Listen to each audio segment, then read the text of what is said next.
And welcome on in. I see we got a few people here already. Mad Dog, Down Under, Jeff, Caleb, Mike. How y'all doing?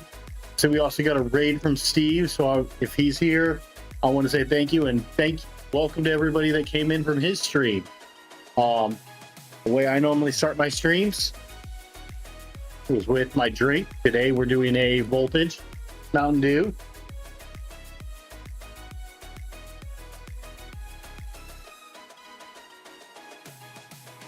And this is really needed this stream because while there's an air conditioning in here, I've got two heaters sitting behind me going, so it got really hot. Lone Star Operator, how you doing? Wick Central, welcome on in. Okay, so a bit of things before stream. I've been sitting here printing out parts and everything, and I've been testing out how this Slice Engineering activated alumina in the canister works, and I'm amazed by this stuff. I think the relative humidity, or the humidity outside right now, is like 45 plus, and the little poly dryer is sitting at 20% humidity, and that's in Florida. So getting anything down to 20% humidity in Florida is a miracle. So this stuff has been awesome. Harrier Pigeon, welcome on in. Thank you for joining us. So, last stream we sat here and we finally saw the 2.4 printing. It's still printing. Need to do a bit more tuning on it, but it's still printing. And then we went over Home Assistant and how to actually get Moonraker integrated into Home Assistant. And I can tell you, I finally put that on my personal assistant, on my personal Home Assistant, and the amount of sensors that come out of these things is amazing. It's like not only is it just like a, hey, here's your the percentage complete done, or whether or not it's in an error state. It's even things like you can tell the load that's on, in the case of that one, the Leviathan MCU, or the EBB 36, or even the cartographer, how much load it's under. So if you guys are running Home Assistant and have a clipper printer that has a Moonraker web interface, just through hacks you can get that printer in there. The Prusa back there as well also they have a built-in integration on Home Assistant, so kind of keep an eye on your printers. Even if you set it up properly, you can even do it when you're away from home. Yep, so Caleb's been working on a WLED setup. That way Home Assistant can actually tell the WLED strip what percentage is complete and will light up the strip as it goes. It was actually really cool to see happening. But now that we finished with the build, we did a Linux thing, I think it's time to get on to another build. So I've been telling people about this for a bit, but our next build is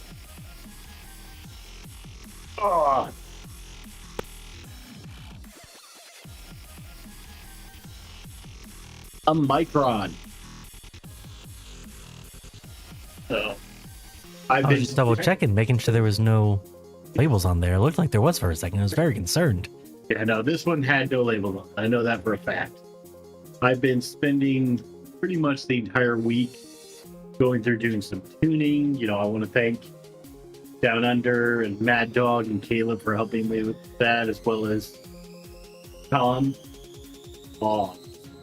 Found out, some of my Z offsets and all that weren't right. So, got those going, and then things started sticking to the bed, so that made me happy. But been going through printing out all of our parts for this. Now, I'm hoping I got them all because there's a parts configurator as well as manually going through and checking. But the current manual for the current revision of the Micron is not complete. They are still working on it. So we may, there may get to be a point where we're streaming one day and it's all of a sudden, oh, I don't have that part. So we might either have to skip that part for a bit and go back to the next stream, or that might be a, hey, this killed the stream, we're gonna have to go next. I just wanted to sit here and give that little bit of warning beforehand. But without further ado, whenever we start a build, first thing to do is go through an unboxing. So let's get this box open.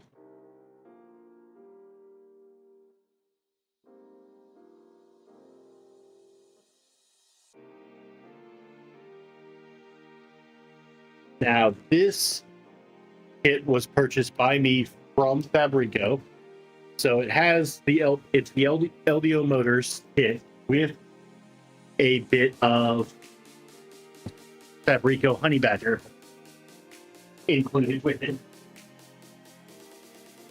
So it's our box. Oh, I think you might be having a tough time over there. Just Yeah. a hunch. well, this is a true unboxing.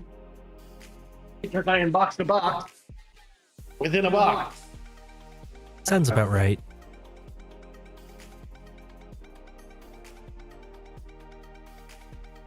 I'm just so happy we're in the new studio where I actually have room to throw things.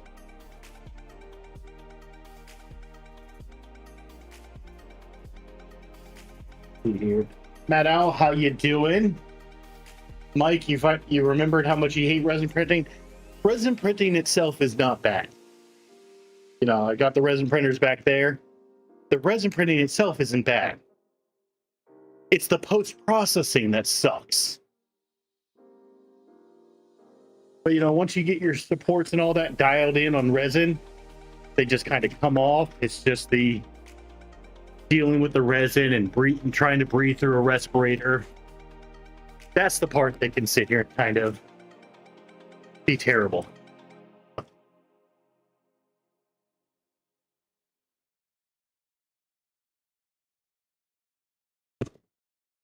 Here.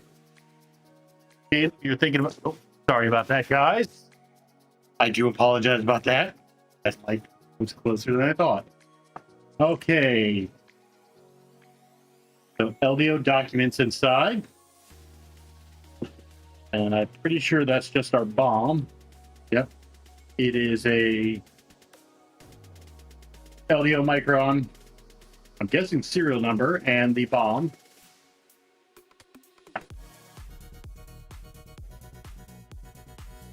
So yep, that's all that is. And wait, did we get the all important? All. No stickers. I can't add to the sticker board. We will put that side over here in the giant mess that's the top of my toolbox. And it is definitely a mess. Yep, so let me get these boxes pulled out of that box. That's our electronics 1 and 2. Panel kit. Leviathan board, so we have another Leviathan. C13 power board. Motion kit. I now have another LDO compact power supply. Our heating bed. Motor kit. Linear rails. Fastener box. Cable box. Extruder kit. And the frame kit.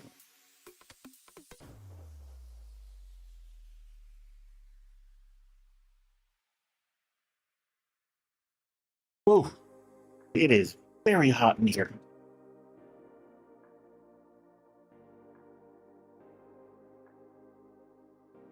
Leo, welcome on in. Yeah, LDO does like sending their parts, but I could say I have used this low voltage power supply in the Micron back there, and it does great. I can. I'm sorry, what was that, printer? B0 back there, not the Micron. We're building the Micron. I've got Micron on the brain. Let's see. Well, Caleb, hopefully you get to see what mistakes I make building this thing, so you don't make them yourselves if you decide to build a Micron. Lone Star, you're waiting on your salad fork to come in? Yep. Yeah, eventually I want to get a Trident built, but might need to slow down a bit on the printers. They're getting pricey. I don't have enough printers, but I might need to slow down on it. Getting pricey. So, with our frame,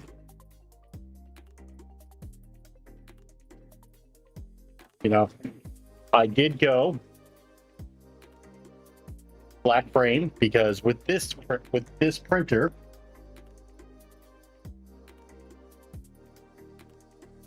green and black is going to be our color theme. I did not choose green because Micron did. It just, you know, it was one of the colors I wanted to build a printer out of, was this new maker grass green. And, you know, I like the way the color looked. It wasn't that overly saturated green. Cody, welcome on in. But it wasn't an overly like saturated neon green, but it was still fairly vibrant. So I wanted to build a printer out of it, and you know, Micron was the next one I want. So I was like, we'll make it out of here. And then I happened to pull up the manual and saw, oh, their main colors are green and black. So it just happened to be a coincidence. Let's see here. Leo the Human, Salad Fork has been your most reliable printer since you put a boop on it a few years ago.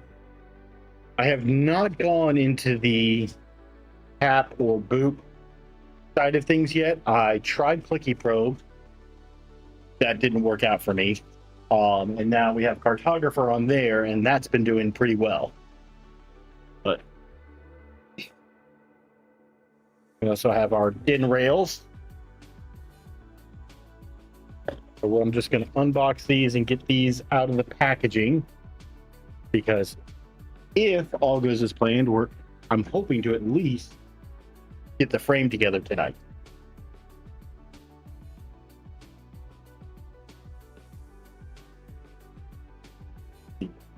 Yeah, I'm good. Oh yeah.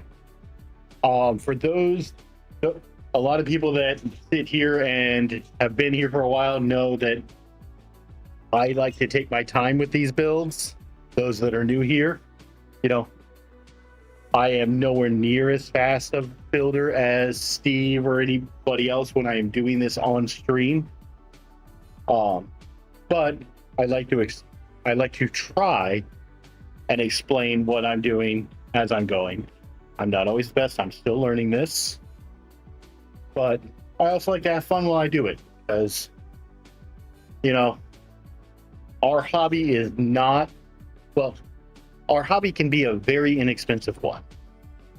I have not gone that inexpensive route at this point. So, just going through here. Let's see here. Lone Star, you printed all the parts for the Stealth Fork variant. Nice. Yeah, I kind of went YOLO on this when I printed the parts. You know, did some tuning, you know, finally got some results that looked right. And we are going to see how well they did. Because if they did well, we're going to have a good printer. If they didn't do well, you're going to have a sad penguin.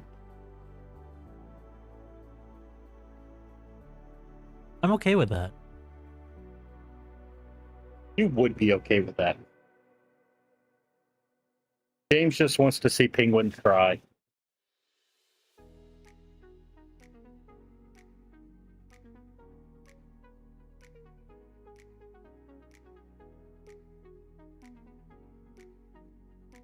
Down Under, after the comment I put on your post the other day, you are by all means allowed to give me that friendly grief. That was a terrible comment. I think I'm out of the loop on this one. So, Down Under sat here and had some dental work done and canceled the stream. And he said there was no stream tonight. So I replied, so does that mean the stream is at 2:30? I'm putting in my official resignation. I told you it was bad. That is why Down Under Maker is allowed. That was a terrible dad joke. Oh.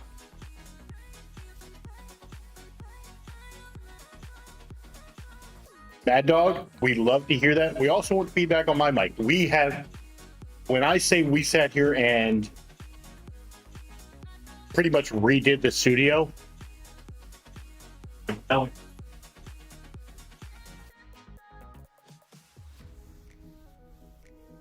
we dropping frames?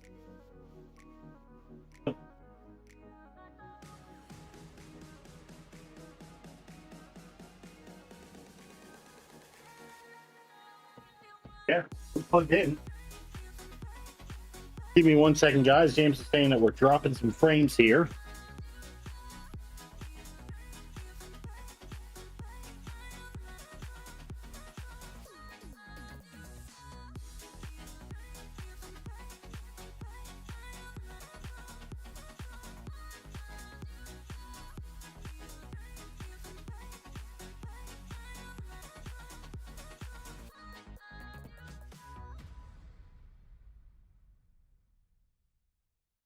The heck?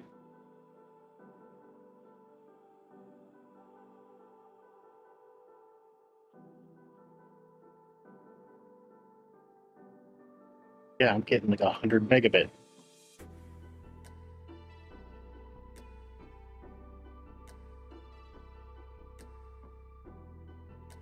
Yeah, Mad Dog, that's what we're sitting here and seeing. Yeah, so apparently we're back up, but yeah. All right, I'll be right back.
Okay, so apparently we're back.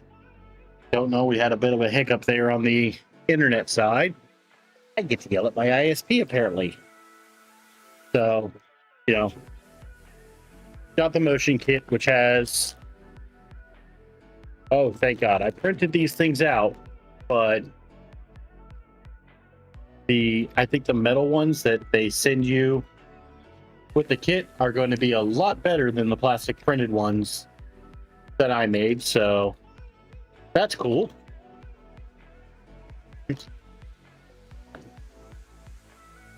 I wish if Mountain Dew in the router would at least give me an explanation as to why I'm getting a tenth of my speed. Wait, can you not? Can you hear me? Is it just one of us?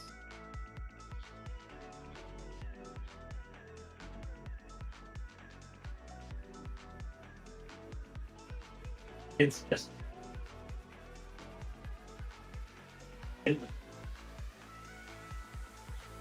Okay. Yeah, so Caleb, the 64 tooth pulleys are metal. So that's really cool. Standard pulleys, VHB tape. Ooh. And I have even more LDO drivers. By the time I'm done with this, I'm going to have like 30 of these tiny little things. And another set of hex drivers. And extra little plastic bags for like screws and stuff. So that's actually really nice. That we will throw off the side.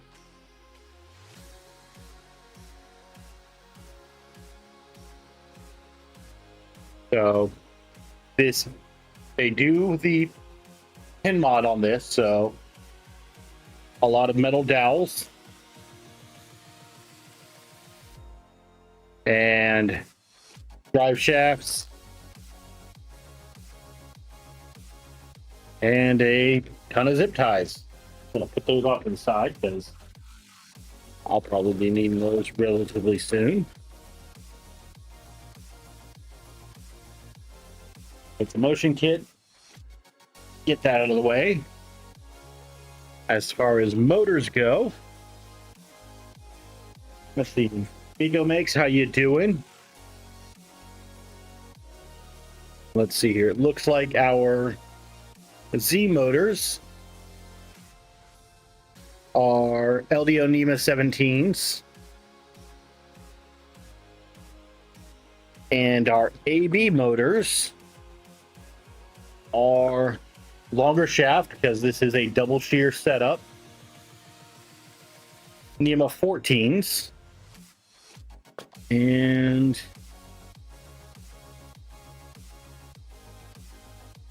I do not see an extruder motor in here, so I'm hoping that came in the extruder kit. 4 steppers, NEMA 17s, 2 longer shaft NEMA 14s for the ABs.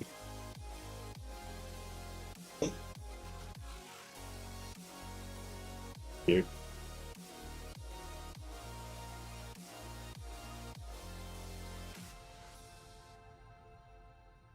All right. So then we have our Micron heat bed.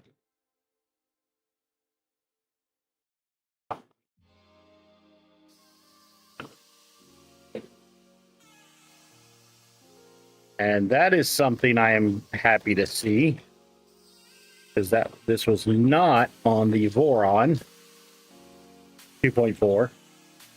The Micron bed actually has little locator pins so you can get the bed good. On this one, LDO has pre-applied the heater plate and the magnet. So for anyone that is a first-time builder, I can say that is a very big help.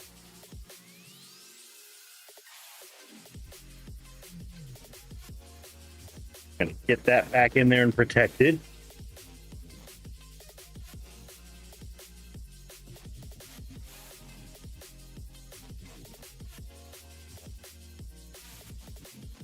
Okay. Our electronics box comes with our SSR, a Pi Model B, ribbon cable for the first screen, our power inlet, a parts to build another clicky probe, which, depending on how this goes, we may or may not use. I might give it another try because I do believe that this comes with a Nighthawk 36 board. And when I was looking up the specs for it earlier, I'm not sure how to connect a cartographer to that. But then we have our, which one is this? Yeah, another TF43 screen, just like we had back there on the 2.4.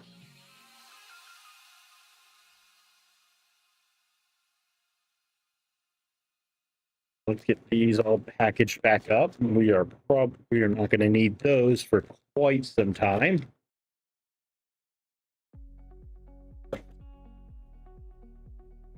mean, unless you want to speed run the whole build right now. All right, electronics box 2 is a very tiny cob light strip. The PCB splitters that LDO likes to use, which are very handy. Wago connectors, magnets. Magnets in the electronics box, okay. Okay, our Nighthawk 36 toolhead board is in here. Our Nighthawk USB adapter. Our 2 blower fans and our axial fan for the ant head.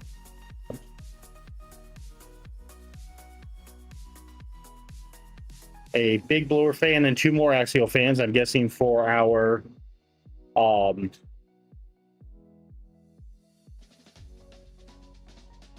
brain fart. Exhaust fans in the basement, as well as the filter.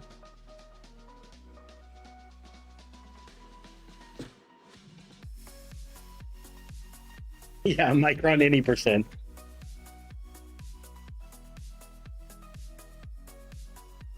So, you know, obviously Leviathan board. Power cables and panels. With those I'm not going to open up right now because that's going to be probably one of the last things to do. So, extruder kit. It is a wristwatch Galileo 2 extruder that they include with the kit. And comes with your planetary gear set. And there's our extruder motor. So the extruder motor they send is a 36 mil pancake.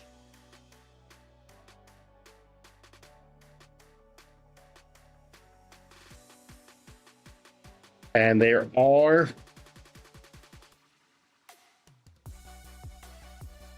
I want to say injection molded gears included with the kit. All your bearings, all your standoffs. They even include the blades so you can do the leaf cutter with the ant head. Raj D, welcome on in. Miko, we're gonna see about the fun, because so far from the little bit of research I've done, honestly, in the basement, it looks like there's a power supply, an SSR, and a Leviathan board, and then that little USB adapter board. That's it. So the basement actually looks pretty clear in these things. That's just what they want you to think. All right. So our foam tape is in the cables box.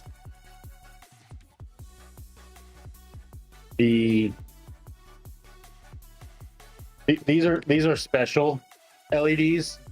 They're GRB. Just like you. Yeah, they're GRB. Our clicky switch, our SSR and frame cables, they're already pre-labeled for when you do your wiring. They're cut to length. That is one thing I do like that LDO does is, you know, hey, they're already cut to length. You don't have to crimp. We went through a whole stream of me crimping and learning how to do it. And then our Nighthawk to USB adapter cable.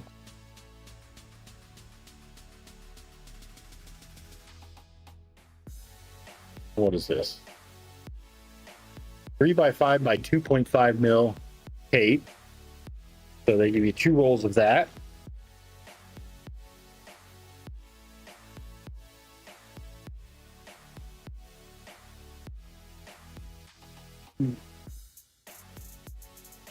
The box that I still have a box of from the last kit of fasteners. And if anybody is looking to make this kit, you don't need to print the DIN rail clips. They give them to you, and these are injection molded.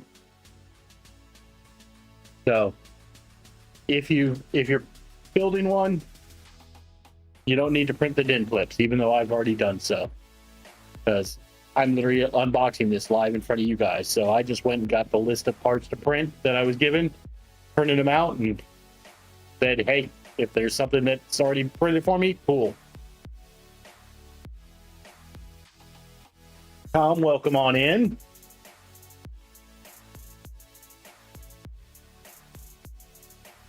We have our Steppy kit that LDO sends with their printers. And then slide-in nuts. I sat here and actually went through and printed out the little slide-in holders. I'm not up on screen. So that way, you know, with the drop-in nuts, they'd actually stay in place and be a bit easier to have.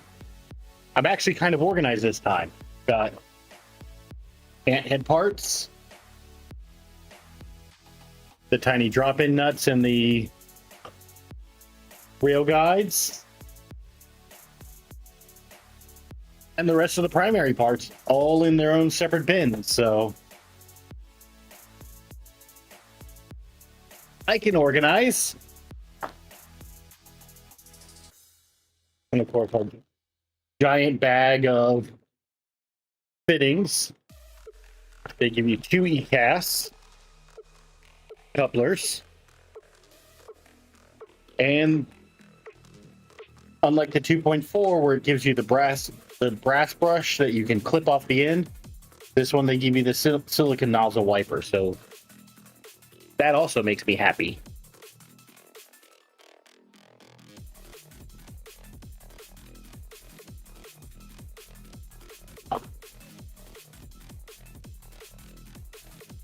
Okay, and then we have the linear rail kit, which, oh, well, that's good news. All of those tiny little rail bars, it looks like I'm not going to need to use because they looks like they give you ones. So nice little solid bars to hold your rails in place on these 1515s. And believe it or not, that's all the boxes. I'm going to sit down because, oh boy, is it hot. Then I'm going to grab our fastener box out. Take another drink.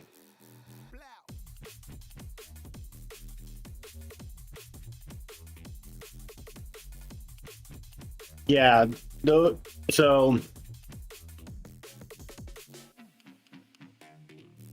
how you doing, 3D&T? It's printing, Dave. Now we got to get yours working.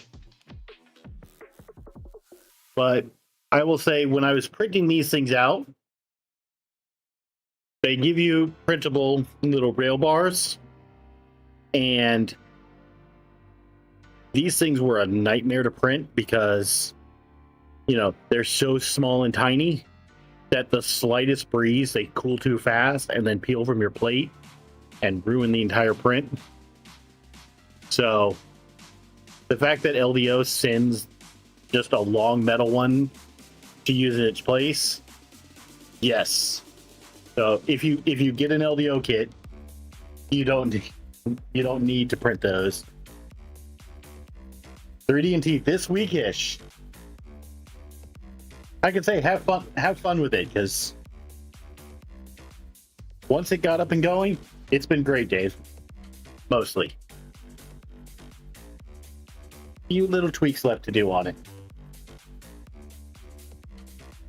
My big problem right now with that one is I was trying to do shake and tune on it, and apparently with the newest version of Mainsail OS, it's on Trixie, and I don't think shake and tune has been updated yet. So I'm gonna have to manually go through and update packages. And there's a single package that they used to use that depreciated in Trixie, so it doesn't work anymore. So I get to have Linux fun with that.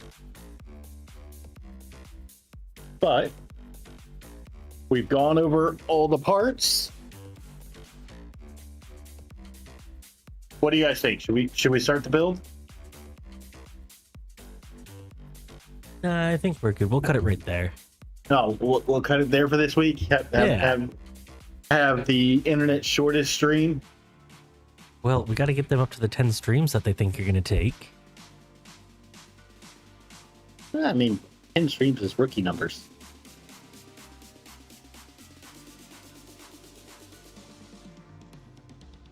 I think we can go 20 on this.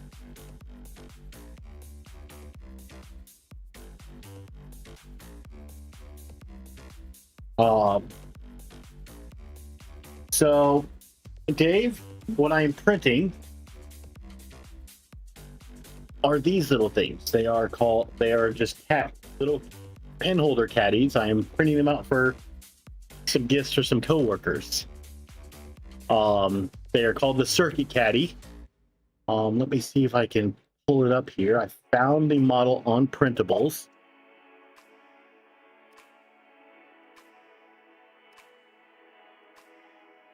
And I will share that with you guys here if I can find it again.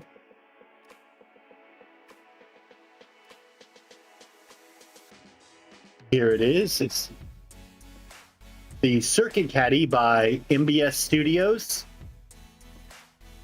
I will link to it in chat here. But I will say, with, 3 or 4 walls, these take a lot of filament, because once you get past the bottom layers, it's pretty much all walls all the way up. And so I think like those 4 in there alone take over half a kilogram of filament. So it is not a very light filament print for multiples. 1, not bad. Printing out 32 of them, I've gone through a few rolls of filament. But it did let me test the filament runout sensor on the Prusa, and that has been working great. It goes about,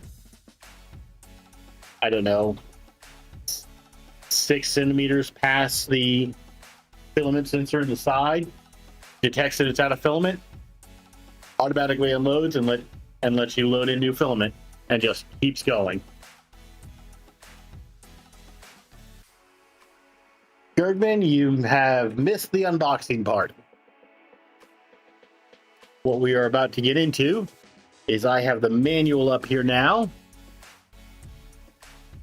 And from the time that I bought this kit to when I started printing out parts, they updated the manual. So when I first saw this manual, there was no color. It was basic, and they pretty much had the frame and maybe the Z motors, and that was it. They've gotten quite a bit farther on this now, and they have. It used to be that they kind of tried to satisfy all the different builds that it could do. Whether you were doing a Formbot kit, a self source, an LDO kit, it looks like they have settled on basing the manual off of the LDO kit, but letting you know that while you're going through, hey, this is based off the LDO. If you have a different one, you might have to. It might not look similar, type thing. But the STLs and everything that they're listing in here are for the LDO kit.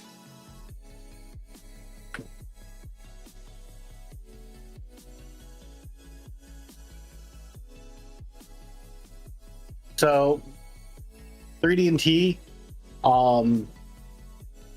the thing you're talking about, it's a story I think I've lost out on, because there's a Spanish boy that every single product I buy tries to give me a story about, and I don't know why they keep trying to get me to read a story about Manuel. But yeah, I will say this: the caddy prints out very nice, and the fact that all the little circuits on it are raised is going to make painting this very nice. And I happen to have a friend that really likes painting things.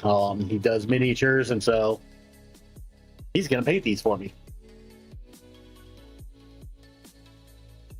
But we go in, your standard introduction.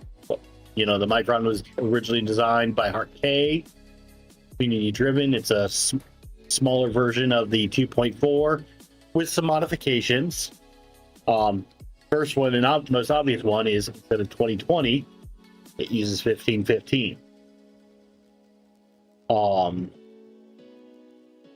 Now the R1 variant, which is the one that we have, is a 180 by 180 by 165 build area.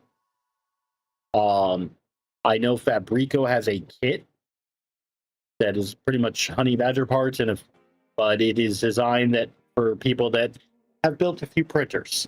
You have an extra hot end and a pie and an MCU laying around, and all you need is the extrusions and the heat bed and stuff like that. They have a kit out there that is a bit less expensive than the full kit from LDO, but that one actually goes a bit bigger. It goes 185 by 185. So if any of you have those parts just sitting here, sitting around because you upgraded a printer or something, and you want to try building a Micron, that's another way to go. Don't act like you don't like it, Mad Dog.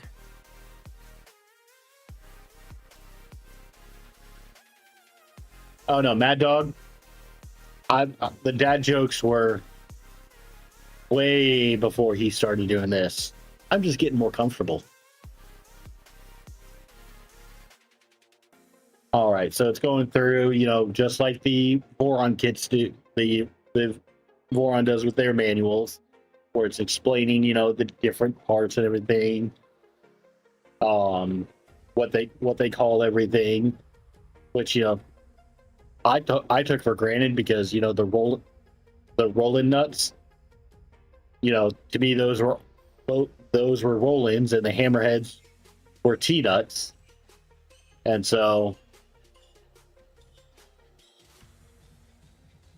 having them named out that with Micron, they call the roll-ins T-nuts, and the hammerheads specifically hammerheads. Okay, so we are going to build a frame. So we are going to, the first thing it's going to have us do is separate out our different extrusions. So we have 4 verticals, which are our A's. And then these are, come up here, they are pre-drilled for your for your blind joints. So we should have 4 of those. So we have 4 of those. Then we have our B extrusions, which we should have 10 of. Those are slightly smaller. But I believe these should not have. Oh no, they're blind as well. Yeah, that one's even smaller. So some of these have holes for blind joints on one side and some don't. And I have a feeling the blind joint ones are actually might be our bed extrusions, because it actually says here some kits include bed extrusions with mounted blind screws. These are 2 extrusions that'll be a bit longer than the standard Bs. So let's see. Yep, so this one does not use the little corners. It's actually just a blind mount into it. So those are our bed mount extrusions with the blind joint cut out in them. So we're going to get our Bs all organized together here.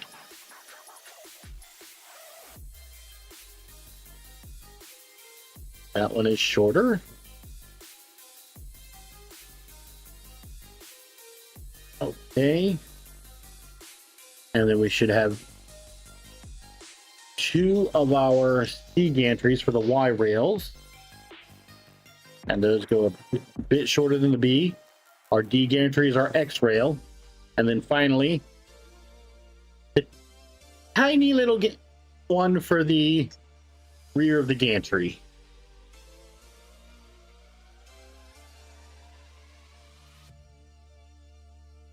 Okay, so it's showing you all the pieces that we'll need. We're not quite getting onto the gantry yet, so we're not going to need the rear E. But we are going to need our Bs, our As, and our pretty much our Bs and our As at this point.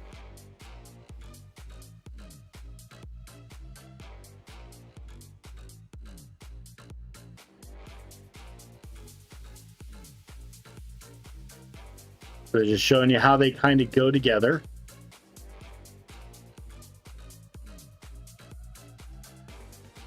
Now this thing,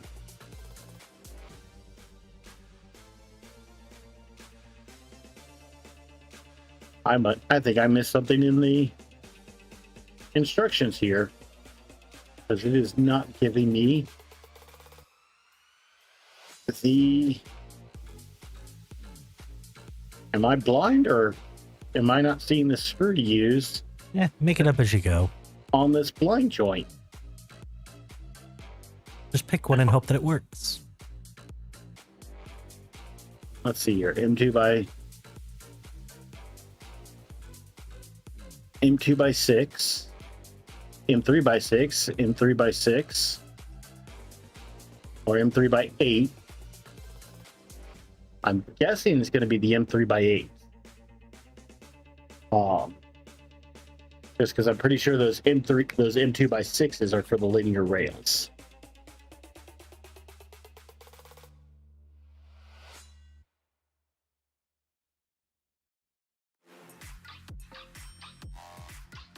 All right, so that's showing where all the extrusions go.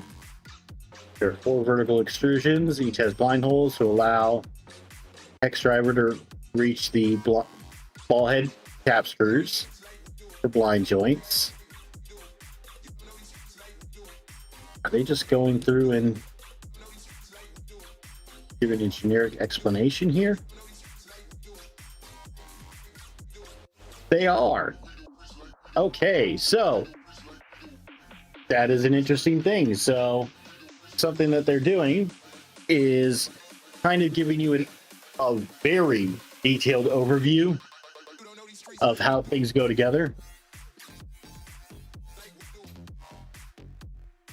Miko, yeah, I did a brief scan, and that's why I printed out all the nuts and everything, and or all the drop-in nut holders to make sure that I had the preload nuts. But we also do have the little Micron keys for lining up our rails. So are they having us put they are. I think they're having us put yep, they are. So we need to get some linear rails ready. Which I am reaching down and grabbing.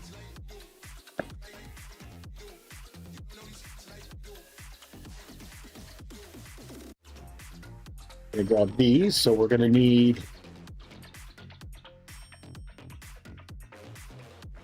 some of our rail holders, and I believe, are these all? No. Okay, so that is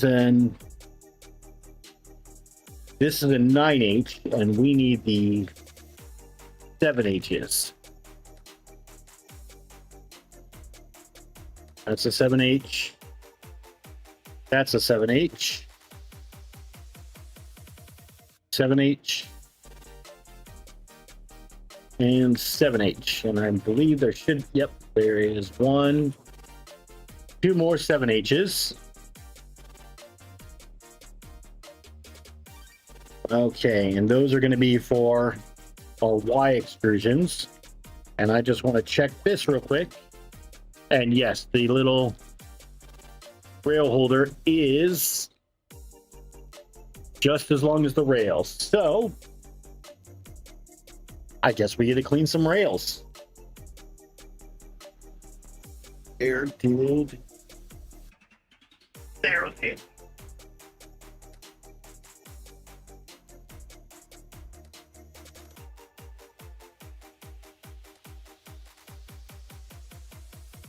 Okay, so I'm just getting some shop towels.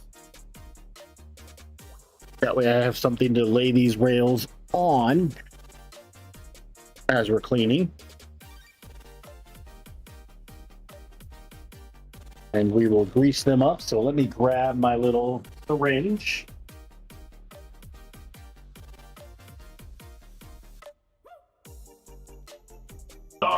I have a brand new one, but I thought I had one that had already been using.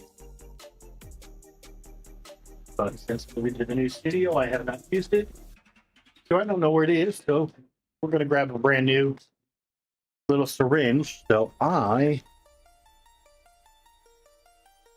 ooh, this is going to be fun if this syringe will even fit in here. Got our grease.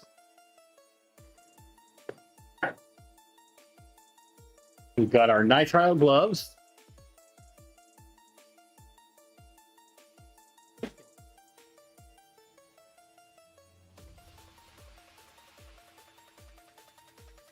Because grease gets messy.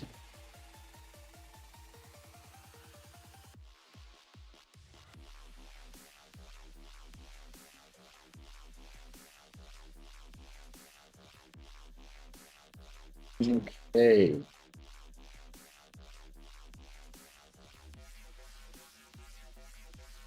Go ahead and open these up.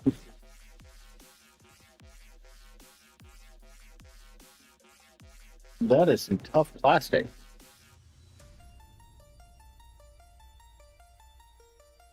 Miko, yeah, bicycle grease gun would be nice to have.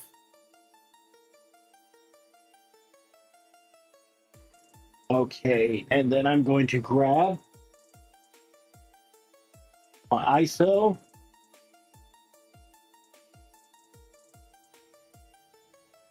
And disposable microfiber cloth. And give this a bit of a spray down here.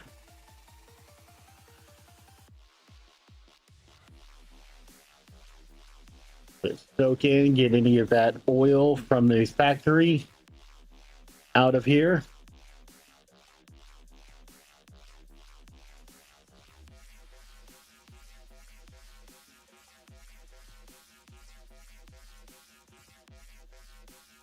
And kind of pat it dry.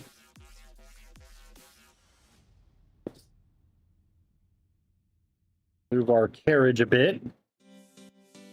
That way we can get what was under it. I love the smell of isopropyl alcohol in the morning. Oh, at night. Okay, so all this is, and I'm not sure if this is going to be actually small enough to get me in here, but this is a baby syringe for giving medicine to infants.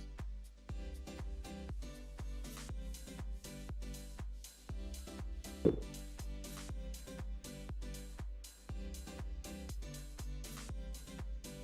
we're going to do now is just take our syringe, pop it in there, pull up some grease, and I can already tell you that is way more than I'm going to need for this thing. So we're going to try to seal it over the hole and force it in. Then all I'm looking for is come up here, come out these. You notice there on this top side here, where by my finger, where it's coming out of the gap between the rail and the carriage. That's what I'm looking for. Hang on. Using my microfiber. I'm gonna pick up some of that. And then what we're gonna do, kind of run that back and forth for a bit. And then go to a different hole a bit farther down just to make sure that we're not going the same way. Pack a little bit more in there.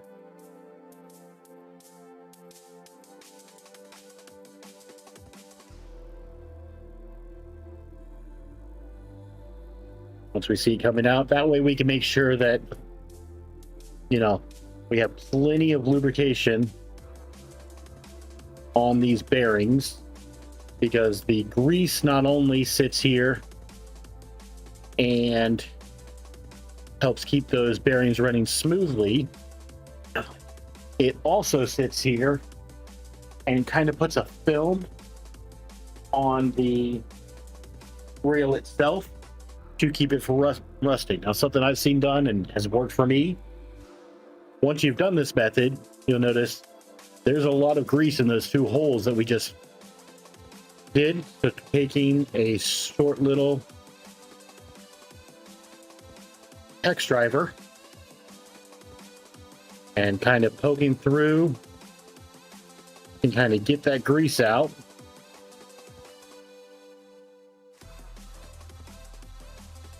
But please, my friends, please use lubrication. You'll appreciate it.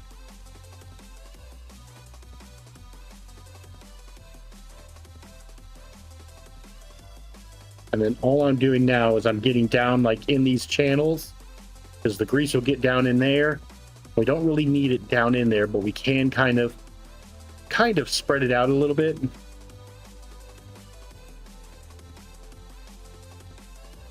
Because any grease that's left over and it's really thick on there is just something for dust and all that to get attracted to.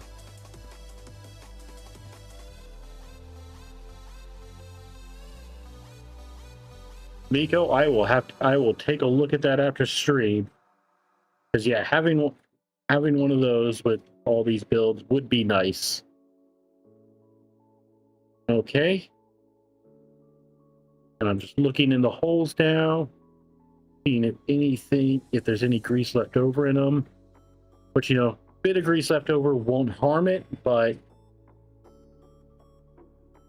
I don't know about you, but the less dust that I can get to build up on this thing, the better.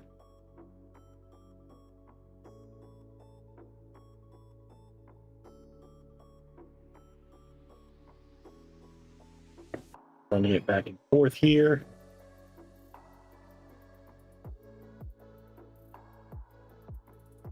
That is feeling nice and smooth.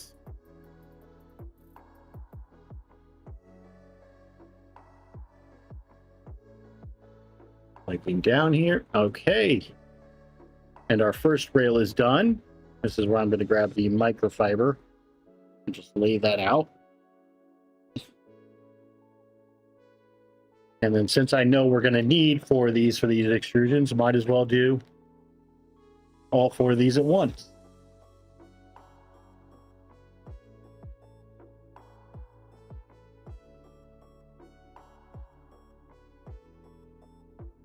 Now, they also put the little rubber stops in here to make it so the carriage can't fall off, which is a nice little touch. You get that on a lot of these rails.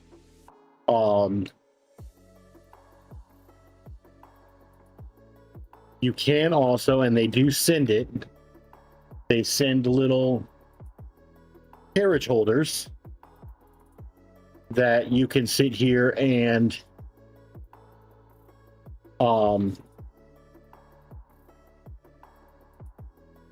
take the entire carriage off. You just want to be very careful if you do that, because there are tiny little ball bearings in these things, and if they go flying and you lose one, it can throw off your entire rail. So be careful, but as long as you are careful, the sliding off the rail method works pretty well. Here. All right.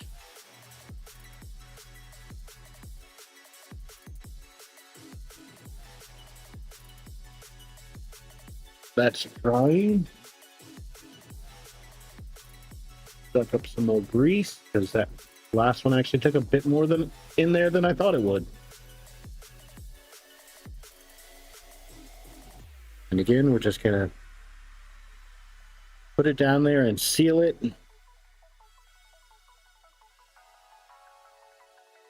Shove it in until I see it coming out the sides. So this time it's actually a lot easier to see. Just coming out the two sides there.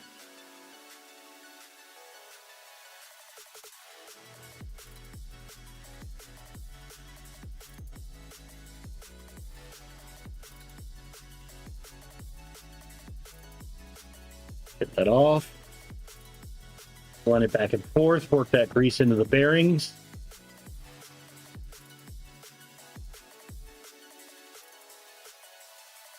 And then we're going to go to the other side and do the same thing. Just that way, there's a we can get more off to the side if need be. And that pretty much came out immediately, so we know that was good and packed.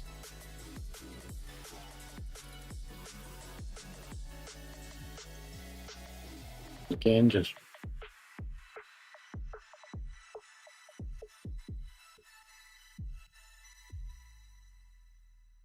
run it back and forth, let that work in there.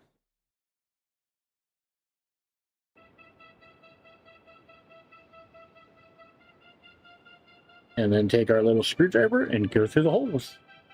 Get out the excess.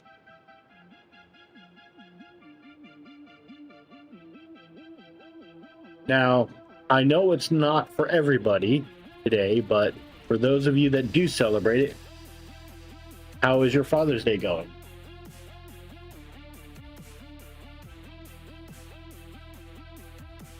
I'm pretty sure this Father's Day is just US, Canada, and England. Because if I did my research properly, and please correct me if I'm wrong, Mad Dog and Miko and Phil, but you guys celebrate yours in your spring sometime in September for Father's Day. If I'm wrong, I would love to be told I'm wrong, because that means I get to learn something.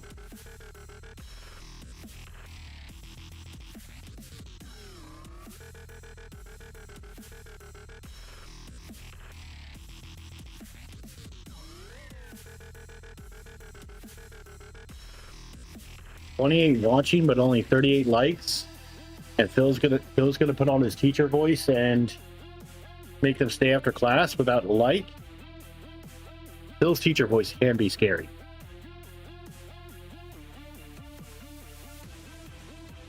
It's good to know my research on Australia ended up being correct.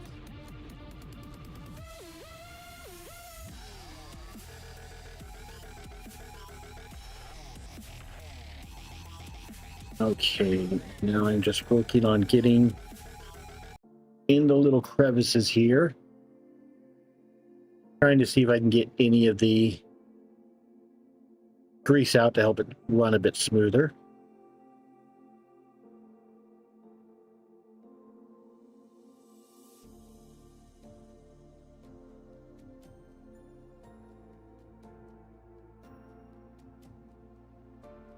Okay, that's our second rail done. We're going to throw away that one because that one's pretty nasty and grab a new one. And move on to our third rail.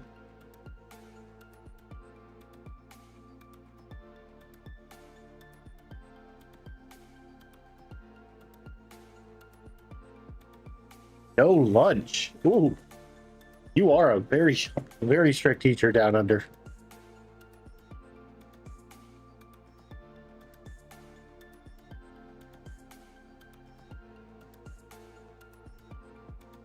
But speaking of food, James and I sat here and got to have Tijuana Flats for our pre-stream lunch today. And I'm going to need to put a new order for Pex Peppers in here soon because we pretty much used the last of our Pex Peppers Taco Fuego sauce today at Tijuana Flats. And we both looked at the bottle. We were like, oh. And I turned to him and said, time to order more? And he goes, yeah.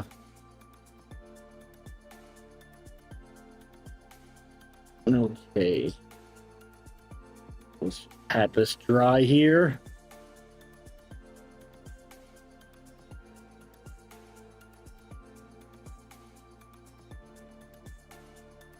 Take it and put it upside down, grab some more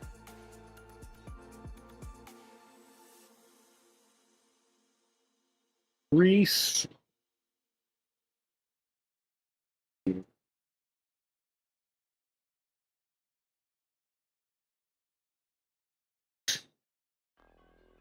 Oh, Phil, I actually would love to see you in a pair of glasses looking down like that. I think that would look awesome.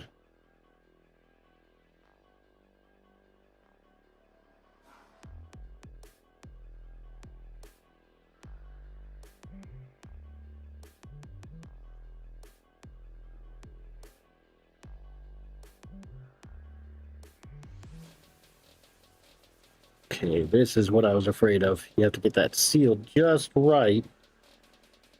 There we go. I see it coming out the side now. We're going to need more of that.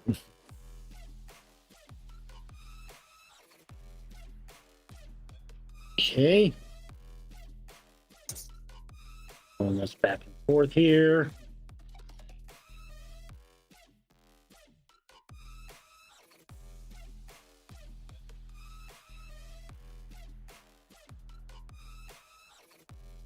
That's one part done. Now let's go and get a bit more grease and do the other side.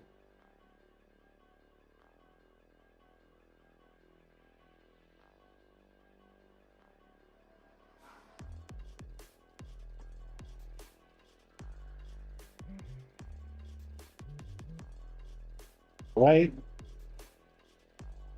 It is going to get it behind the shelter shed. Oh, Mad Dog, I didn't take you as that kind of person in school.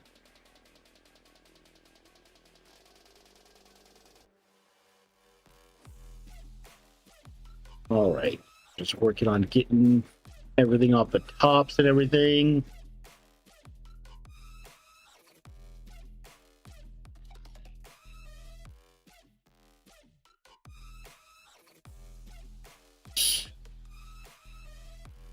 Scraping out the inside there.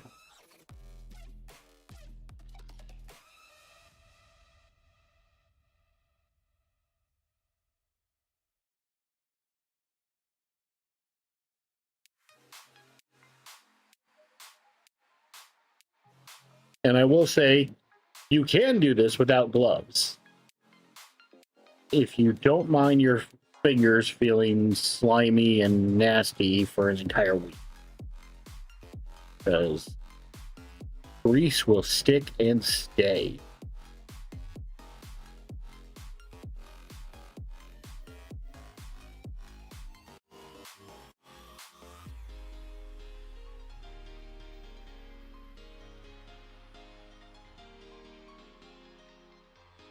All right, that's 3 down.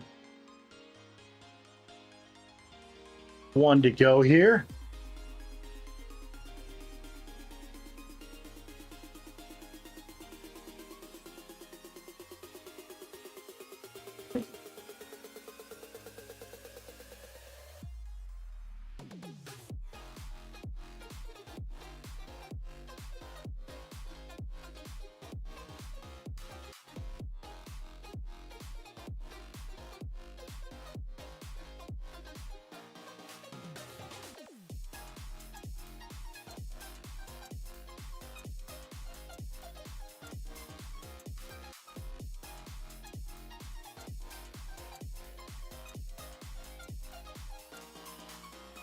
Hey, patting it dry.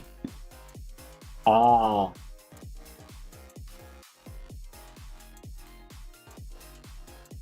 Mongo. See, for me, when I hear Mongo, the only thing that's stuck in my head now is Dungeon Crawler Carl. My partner recommended I listen to the book, and I did. And then I went through the entire series in like a week. And there is a raptor in there named Mongo.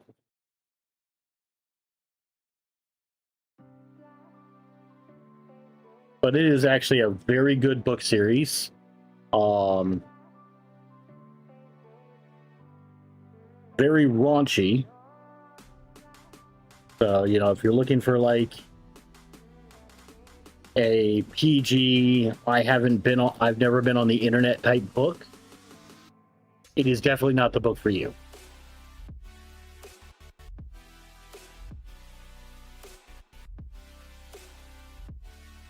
But if you're looking for just something fun to read and with some very crass humor in it and a good story, I'd recommend it.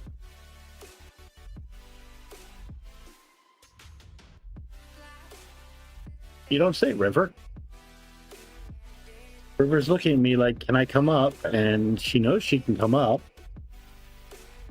Oh, I guess we're not getting a surprise guest. River wants to sit here and get attention from James tonight instead of being on camera.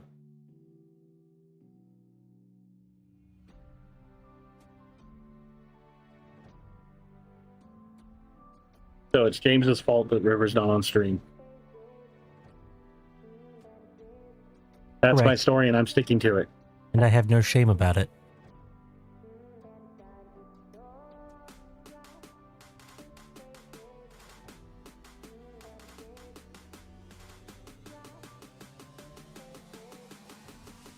Okay, so getting the excess grease out of the screw holes.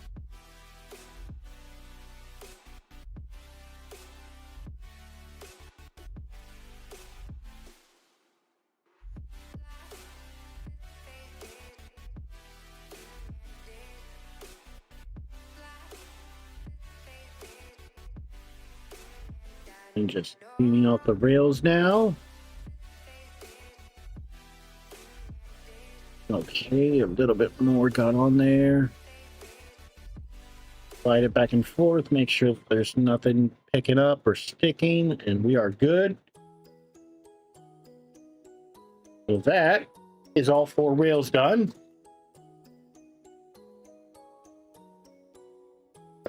grease and shove it back in there.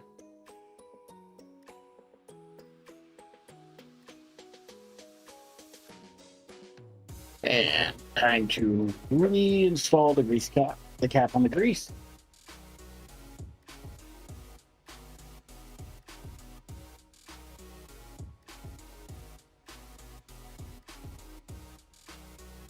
Put that in that drawer. Take up our trash and throw it away.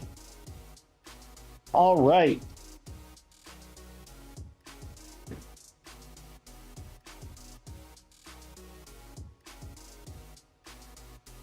So,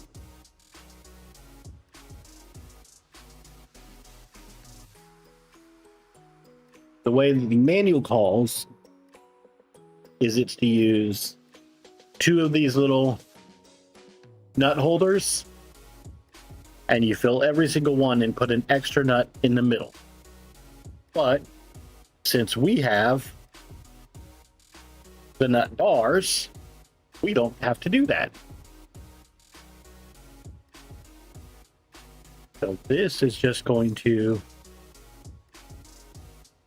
slide in.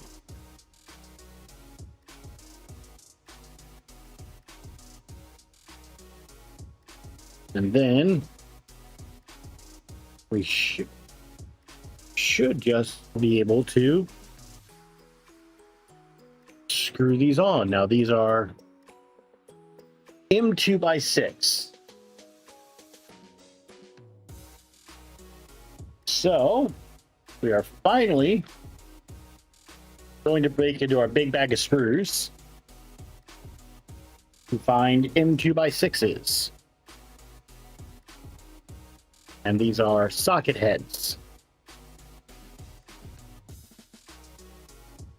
Havoc, how you doing? You have not missed much. We did an unboxing of this Micron, and now we are about to put linear rails onto our A extrusions.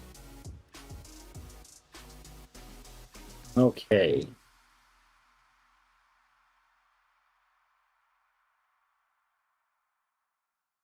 M3 by 2.4 hex nuts. Those are our brass standoffs. M3 by 8 button heads.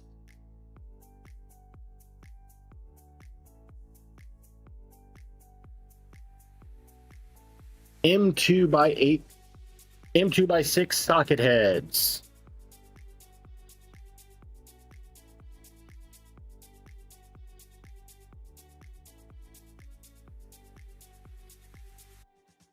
Red Fox, this is a Micron 180. Okay, so it is not our 1.2. 7. Let me grab our 1.5. That is the size that we need.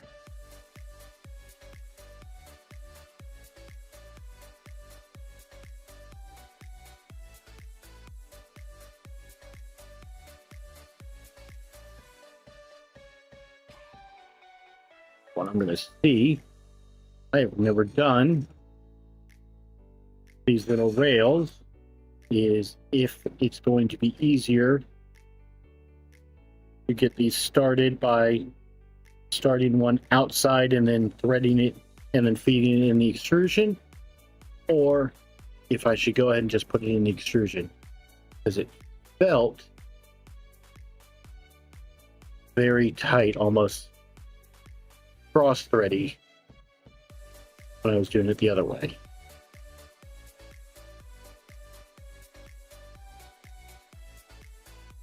So either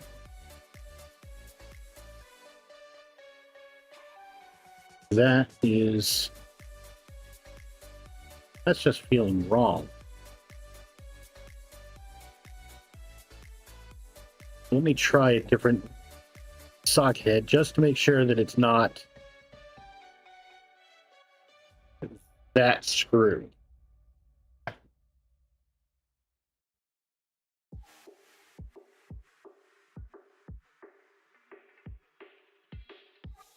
Havoc, that would be a bit of a trick to go up there.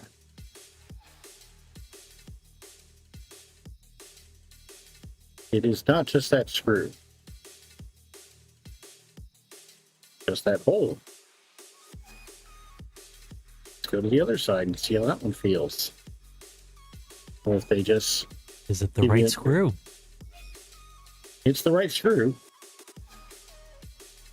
M2x6 socket heads. Or is that just what they want you to think?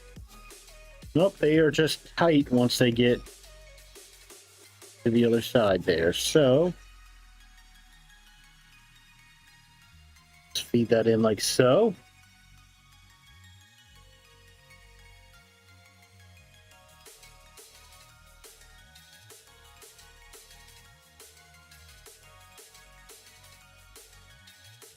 Get those lined up.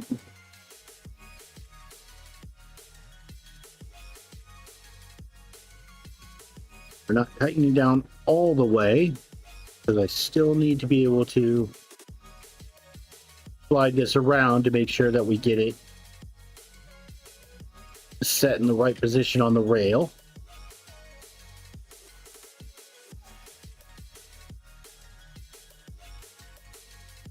All right. And of course, we're going to tighten from the inside out as well. Yeah, Havoc, it would be really hard to drive up there right now and a really long distance, but B, you know, I'd have to drive through tornadoes to get to you. So I wouldn't want to do either.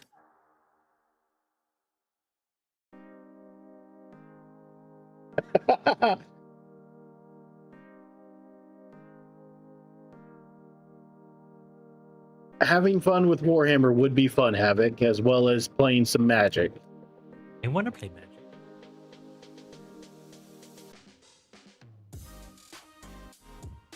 I don't get to play Magic anymore. No one wants to play Magic these days.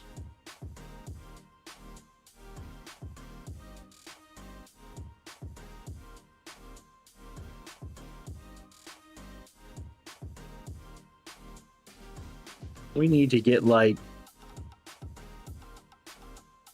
MTG Online or something, or like a virtual card game thing going. That's not the same. Nope, apparently I missed some grease.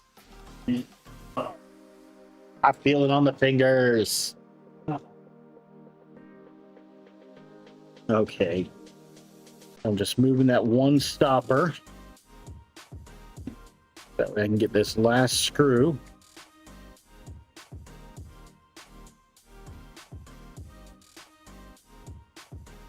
Okay, so that's in there, and I can definitely tell it is moving our little nut bar. I don't have quite that many commander decks. I have 8 that I've built myself. Then I have, I think, 6 recons. That sounds about right. I think there might be 25 sitting inside between me and my partner. Yeah, but you've also been playing since beta, and I've been playing since Lord of the Rings. I can't help if I've been playing longer.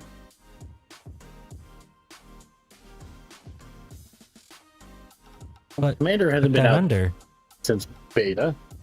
down under, don't you want to come join the dark side? We have cookies.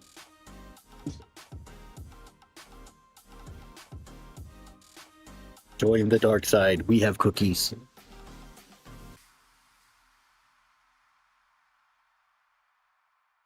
They're dark chocolate macadamia nut.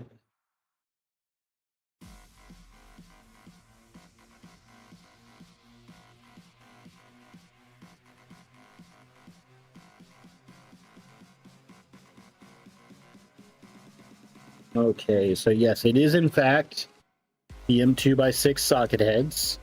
And all I'm doing is I'm taking these and I'm going to where I feel that resistance and then turning back like a quarter turn. So that way it's in the threads but it's not really starting to bind anything. So that way I can move it around and get these things at the right height when we are ready for that.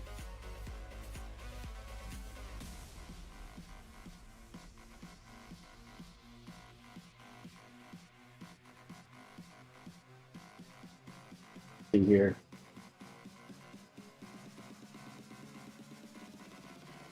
Oh, Havoc, I will freely admit I have decks that are entirely from the HP Masters set. And they work for me. Oh, I absolutely have a deck that is mostly proxies. But the main reason it's mostly proxies is A, because the cards are super expensive, and B, because the set isn't legal, or the set that I made it from isn't legal anyway. So it's not like, again, I'm not competing, but if I was, it's not like I could use this deck even if they were real cards. So why pay the extra money?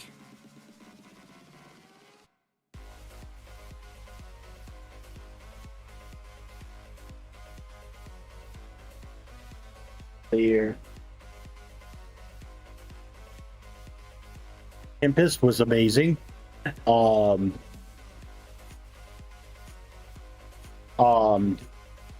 James knows why I love Tempest.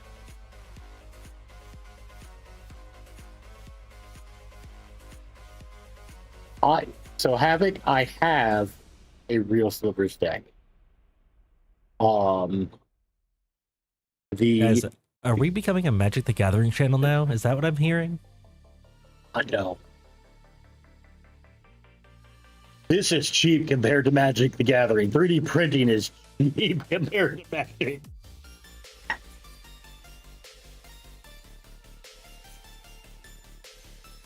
But no, the only card that I'm missing out of my Slivers deck is the Sliver Queen. Because I'm not willing to spend $500 on a card.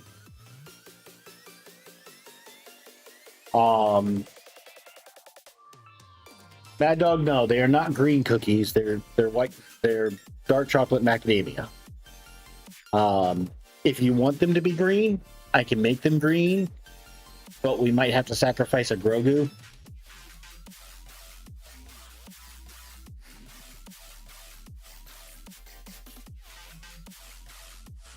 Baby Yoda. I know that. I was more so pondering why. Have you not heard of food coloring? That is a thing that exists, you know. Yes, but we're the dark side.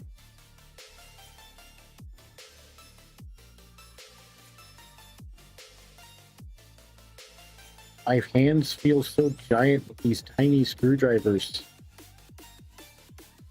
That's what he said? Yeah, I'm gonna go with that's what he said.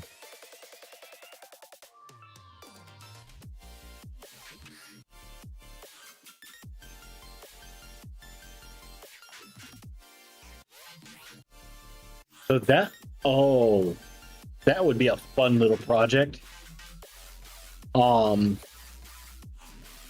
Q Forge a Magic the Gathering deck.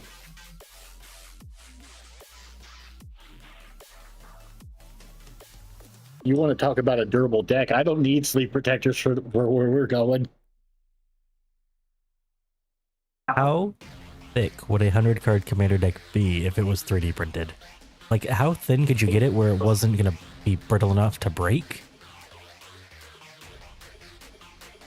Pretty thin.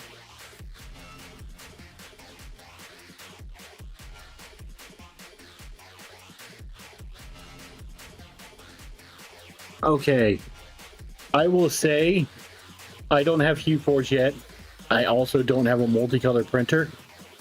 If anybody here is a Magic the Gathering fan, has the multicolor capability, and has HueForge, someone please, 3D print a, at least one card. And I was going to say, if you're going to do it, might as well go all out and go for the most expensive card and print a Black Lotus.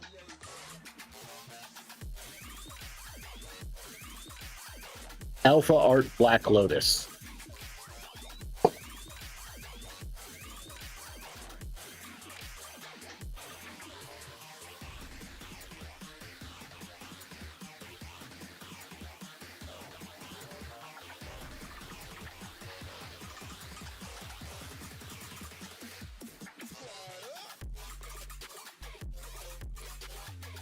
Yeah, if someone can print that and, you know, either post it to my Discord or something, that would be awesome. Okay, that's 3 of our A's done.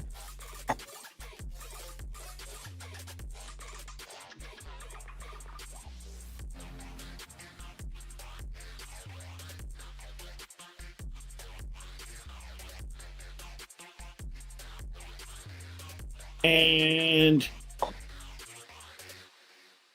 did I do a stupid? Probably. Yeah, probably. I probably did a stupid. I did a stupid.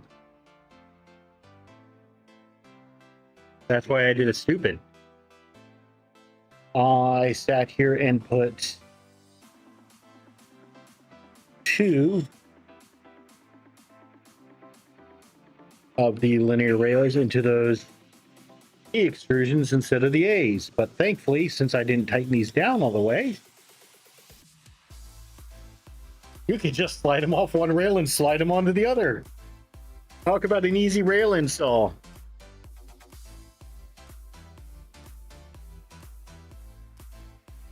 The cards might be too thick, but I still think it would look cool at least.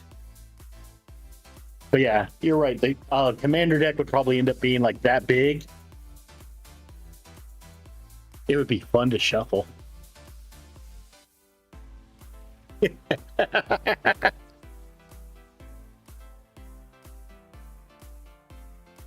I mean, I don't want to shuffle what feels like 1,000 cards. I'm quite all right. Thank you, though. I mean, I could bring up my John Arenicus deck. That's a guy that just wants to be friends with everybody.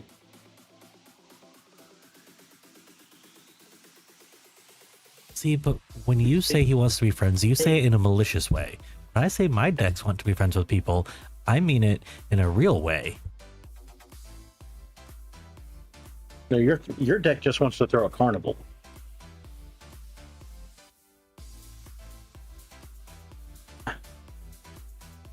And yes, you heard that right. Or did they hear that? Ah, well, I heard that, but yeah, no, I've sat here and made some nasty decks, and then I have a deck that I want to still make that is completely legal in Commander, and I know not all of you guys play Magic the Gathering, but those that do, they'll understand. I want to make a Relentless Rats deck because it actually breaks the rules of Commander of you're only allowed to have one card because the card overwrites the rules. So you could actually have a deck with the only creature being in it being Relentless Rats. And your Commander.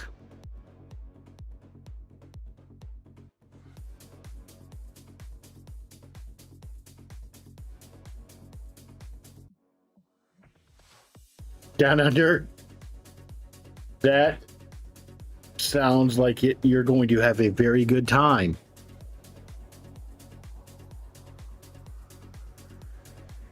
Now, is that just your kids, or is that kids in general, like your students and all that as well?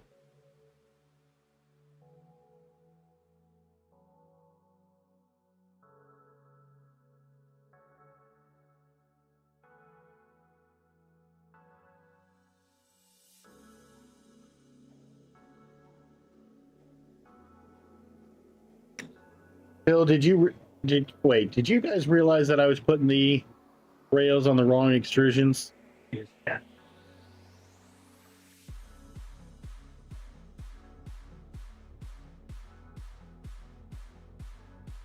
Hold up.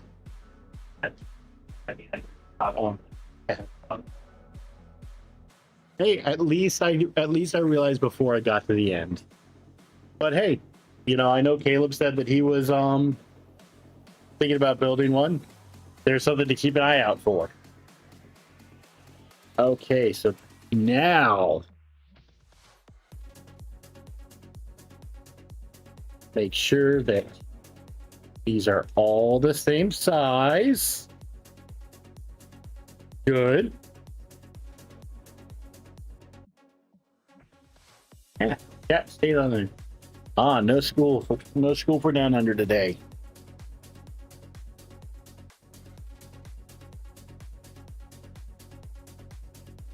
I'm always distracted, Caleb.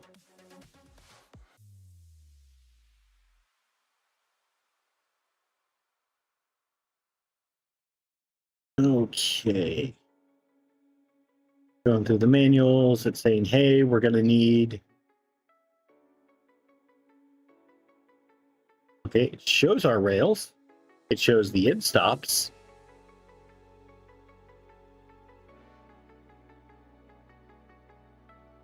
Okay, preparing extrusions. Yeah, we don't need those.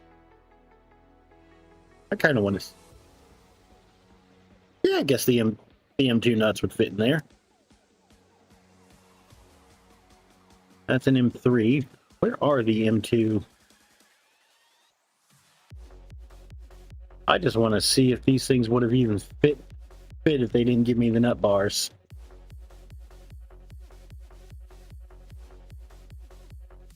Oh, that's going to be hope. Did they do what I think they did?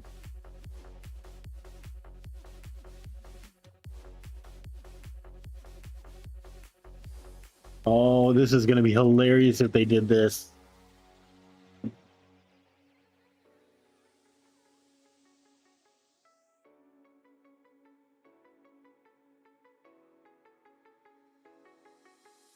All right. So apparently, I guess LDO hates M2 hex nuts because there's M3, but there are not M2 hex nuts in this kit.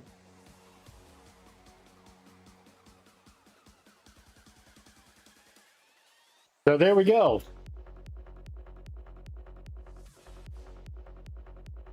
In the garbage those go. Okay, so yeah, they're showing every screw hole. With the nut bars, it's every other, but they do go in the first and last and work their way in.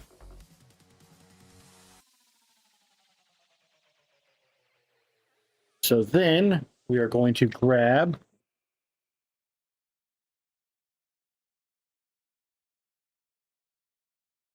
now this is the moment of truth. How well did I tune that Voron?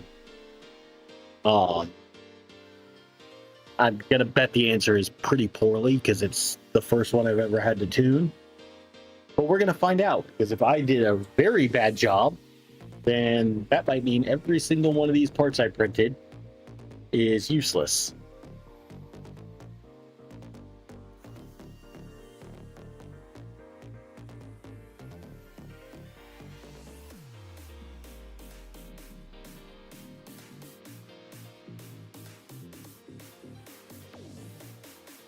Okay, but before we start on that, we're going to clean up, because That's a first. I know myself, if I do not clean up, this place is going to be a disaster zone, and James is going to yell at me.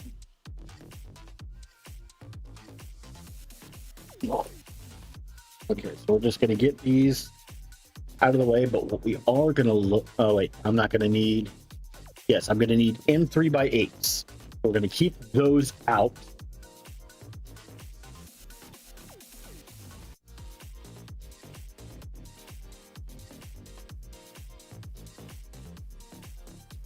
And then it says we're going to need the M3 hex nut. But everything else gets to go back into the fastener box until we need the next thing. Caleb, it's not my fault that they named it a nut bar. And James is over there drinking some liquid death. What flavor you got tonight, James? It is a root beer wraith.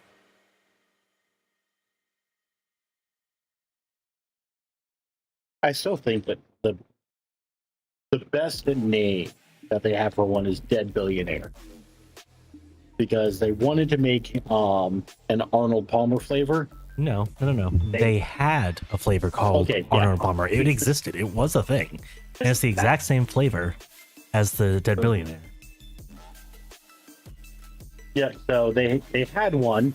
Then the Arnold Palmer estate sued him for using the name. And so they renamed it to Dead Billionaire.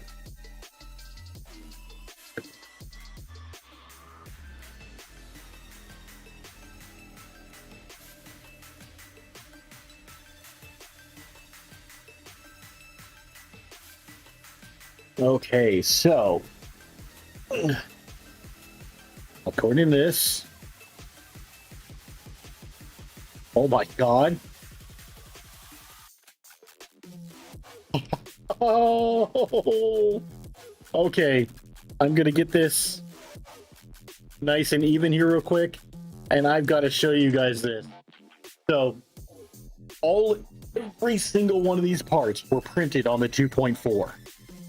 You know, I went through, like I said, Down Under Maker, Caleb, Tom, and Mad Dog helped me with some things on getting this tuned, but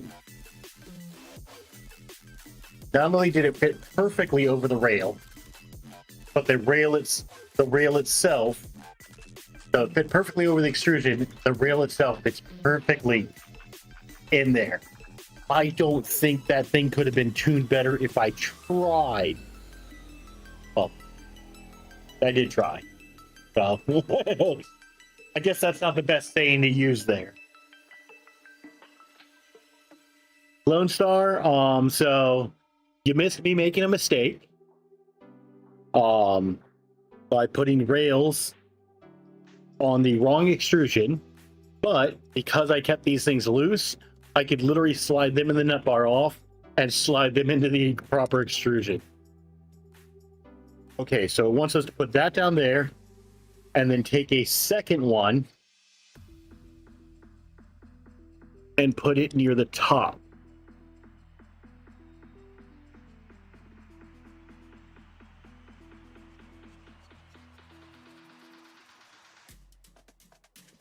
Yeah, you did try tuning it for days, like Down Under says.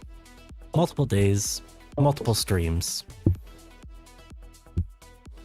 And then multiple days after streams.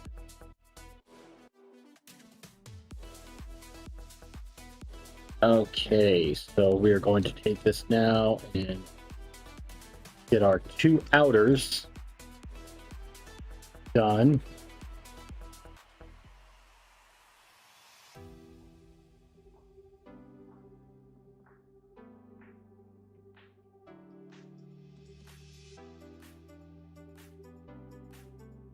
Okay, now that our two outers are done,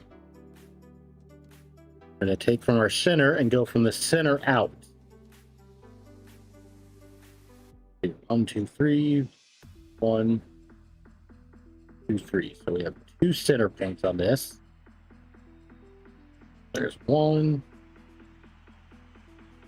We're just going to alternate back and forth.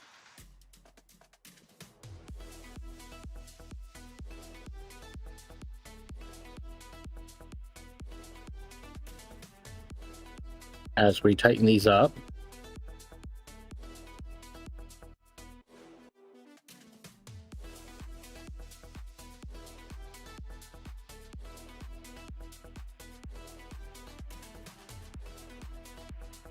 So Lone Star, it wasn't just the filament that I was tuning, it was the printer itself. I found out that as I was doing the cartographer calibration, I skipped a very important step at the end, because while the cartographer uses touch to find its Z offset, you still needed to set a Z offset, and I didn't do that. And so when I was getting my prints, the first layer was not squished down enough, and so that was causing prints to peel up more often than they should have. Okay, so this says now to grab our hex nuts and our rail stops. Ooh.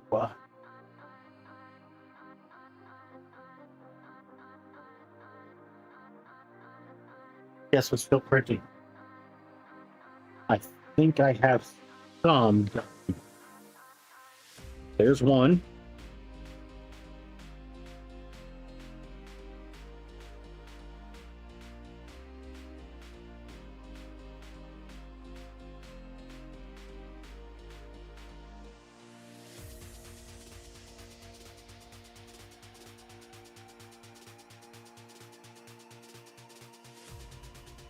Let me correct that sum to 2. And I think I have to reprint some as well, because this is where that extra tuning comes in, because I think I had 4 of them on this plate, which now that I'm thinking about it, that I printed off. Okay, yes, I did. I had 6 on that plate, and what I've learned, and we'll just do a bit of education here. Hey, James, can we get the face cam up here? What I've learned, there is a tiny gap in here. So there's a tiny gap right in here, and any breeze that comes through that likes to affect the parts that are right there in that front little section, and they like to peel up. And of course, also around the door, there can be some gaps. So this front little part does not like to stick as much as Have you heard of painter's tape? I have, and I was thinking about doing that next. But because of that, I have 2 of my. I have 4 of them actually printed and sitting on this plate, and I still need to print 2 more. But what we will do is, let's see how well the printed holes will go. Did the holes? Yes. Okay. So what I'm going to do here is just...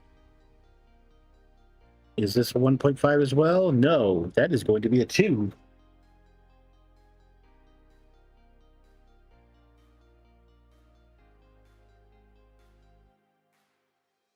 So I might break one of those cardinal rules and open the printer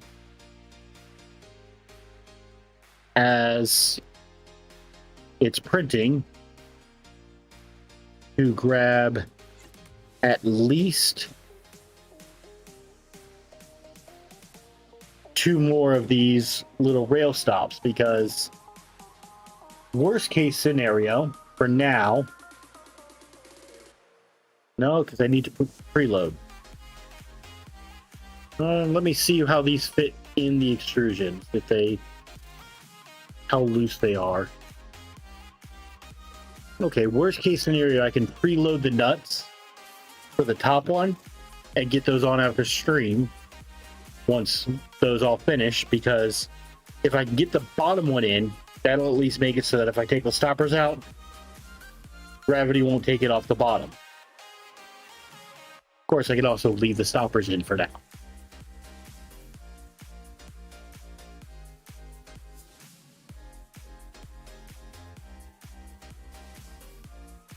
Okay. So let's go and just do 2 of those for now.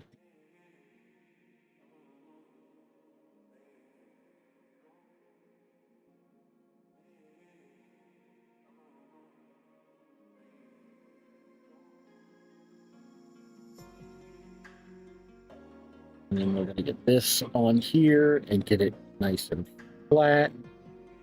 Now, if there's anybody that's new to building, I know a lot of you have built before, but I learned this trick by watching some other streamers of getting a nice piece of quartz, because these things are super flat and they help with when you need to make like that 90 and everything, or in this case where it's like, hey, make sure you're pushing this down on a very flat surface. But you can sit here and just like go to, like when I got this, I went to a countertop maker, and all I did was I asked them, hey, do you have a cutout for a double sink that you were going to be throwing away that I could have? And they said, yeah, sure, here you go. So, you know, that actually, believe it or not, it actually does help them a bit, because a lot of times waste disposal companies, at least here in the States, will either charge by the pound or charge by the load. Well, if they can get rid of one more thing, or have, you know, 30 or 40 pounds less that they have to throw away, that's saving them money. So if you can find one near you, it's worth going and asking. Caleb, I assure you the stream is marked as not made for kids. I can assure you that. He does that so he doesn't have to watch his mouth.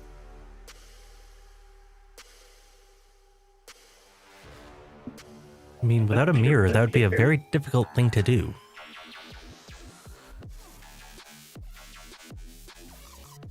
Okay. Let's see here. J3D, welcome on in.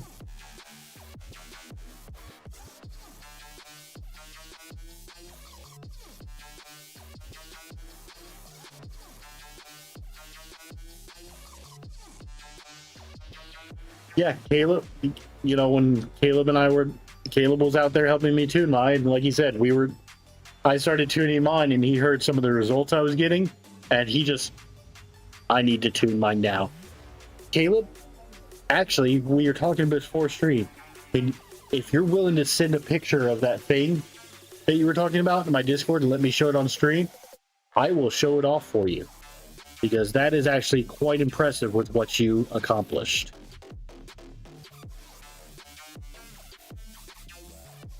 Yes, that is also very true down under. It's a good thing we're not kid friendly, because it's much more difficult to get monetized that way. And from what I understand, even if you can get monetized that way, it's still not nearly as effective, is the best way to put it. That's because they don't like you saying fuck.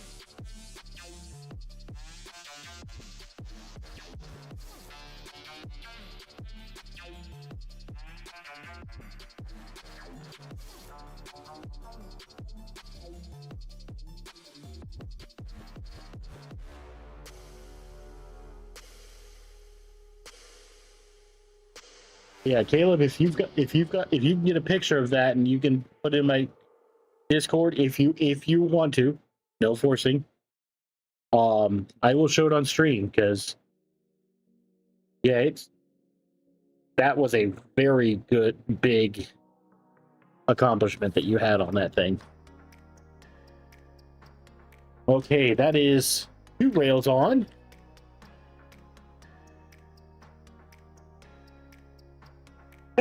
Oh God, Tom, that's wrong. Though I was gonna say I'm kind of their audience. I do need to lose a gut. LTX, welcome on in.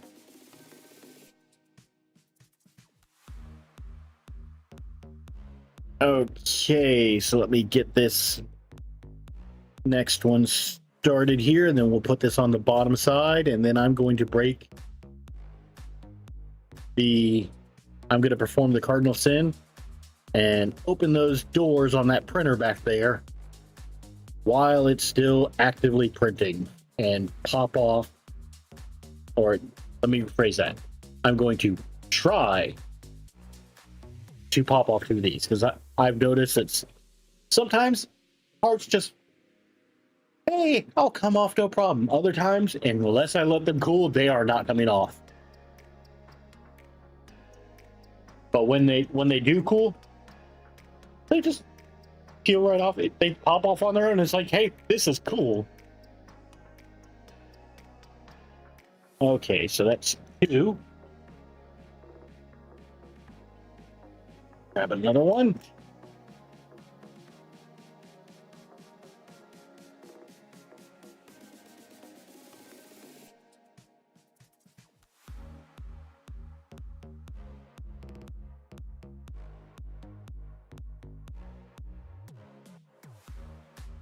Okay, and we are getting that shoved on there like so. And I need my 1.5. And we're going to get this screwed in. Okay. I see an image has come in on my Discord, so let me get these 2 screws tightened up here real quick. And check this.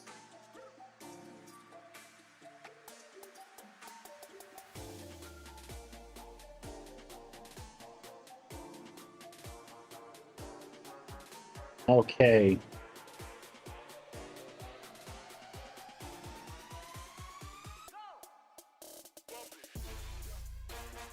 We have the screen. Okay. So this is what Caleb got going. And I believe, Caleb, correct me in chat if I'm wrong, every single one of these, including the 0.01, you got working on this? Or was the 0.01 the one that you had trouble with? Or the 0.1?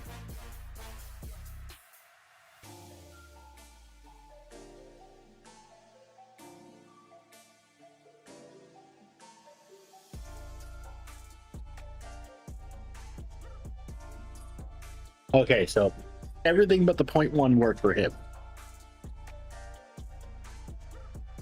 Let me see here. We'll pull up.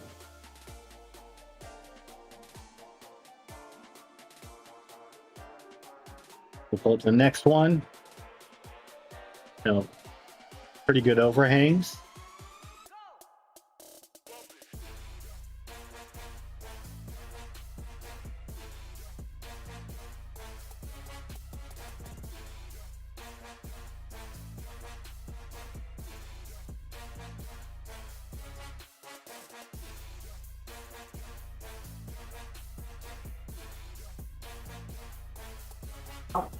And I'm not going to show the last one because I know that there are people that will have a problem with it for certain reasons.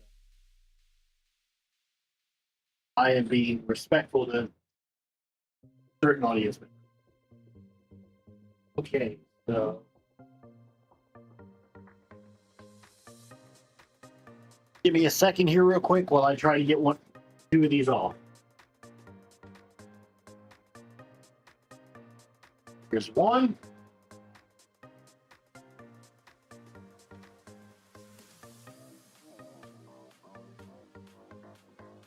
Okay.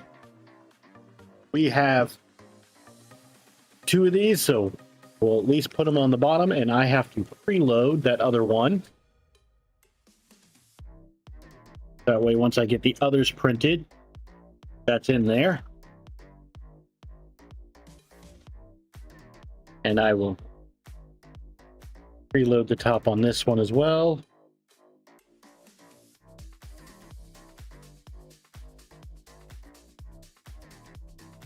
Yeah, sorry, Lone Star. I do sometimes forget to talk.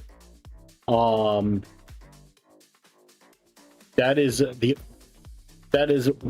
one of the main reasons James is here. Is he sits here and yells in my ear to talk.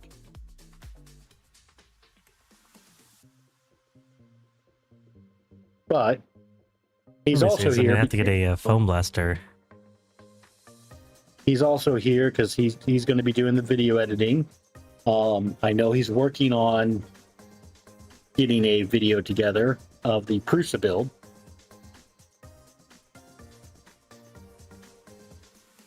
Well, that slid right out.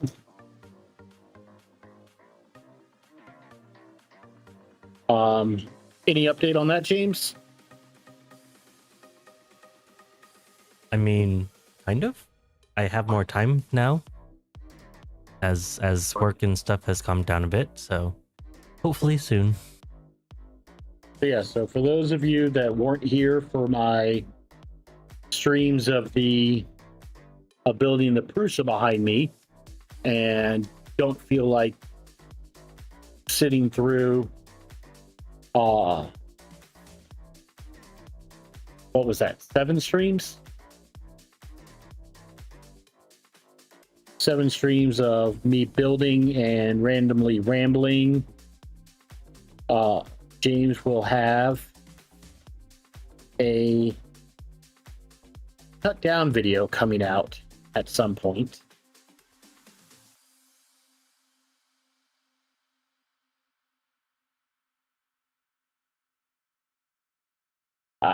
Give me a second here.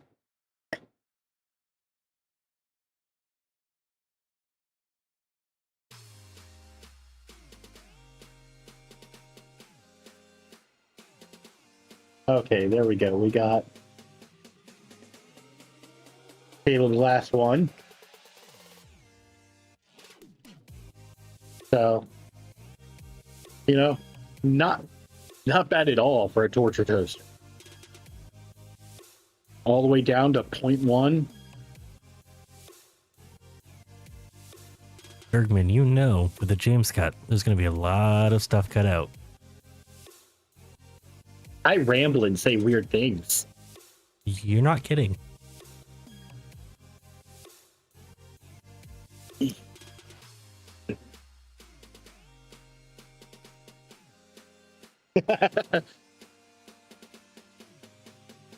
See, Bergman, the problem with that is I don't know if we have 5 minutes of James talking on a stream. He does like to be quiet a lot. He talks more in my ear than he does to you guys. This is not my stream. I'm just here. Huh? I'm not the one who's supposed to be entertaining. That's your job. Well, I will say, John, I say we got some post. I'll ask you in chat. Do you mind if I share it?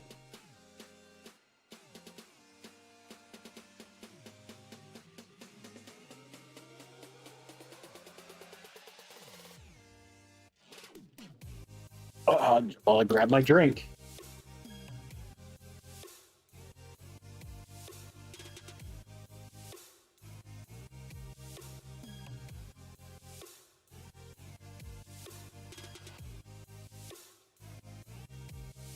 Bad Dog, I can't, and a lot of times I can hear him when I leave the room. Sometimes he mutes himself so I can't.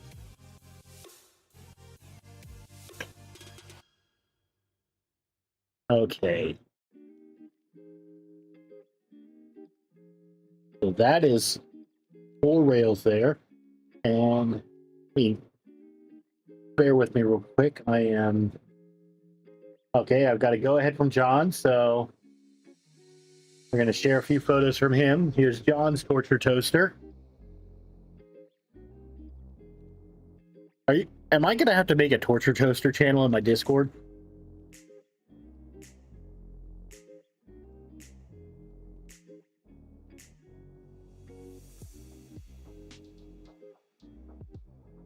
Okay. Yeah, you can see a bit of stringing there on the 0.1, but looks really good.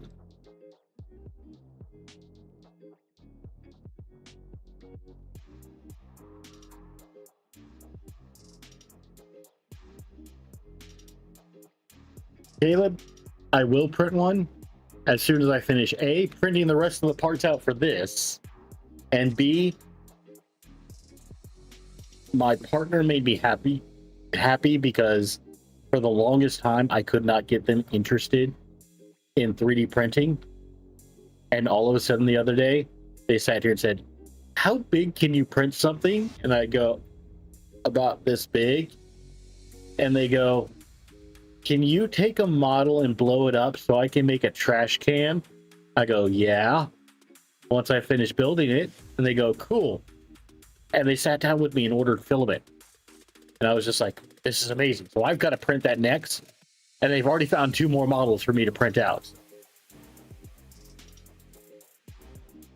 So yeah, that made me happy. Well, it's a good thing you have 3 printers. You can print all the models at the same time.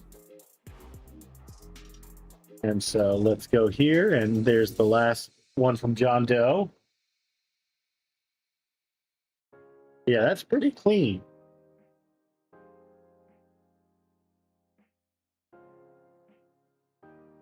A bit of stringing, but hey, that's something that can be tuned out.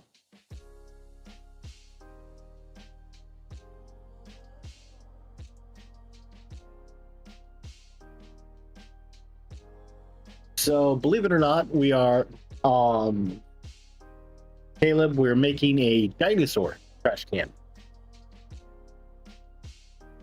Because my partner likes dinosaurs. In fact, my partner was actually had a license here in the state of Florida to actually go out and dig fossils. They were legally allowed to go out somewhere and go fossil hunting because you do need a license for that here in Florida. And I sat here, I remember we have some huge just rocks that are filled with fossils. So many shark's teeth.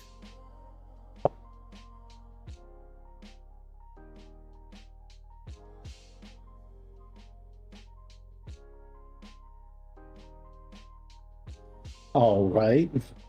And if I haven't said it, I know I've said it, but I know some people have come in since then. To all you fathers out there, happy Father's Day.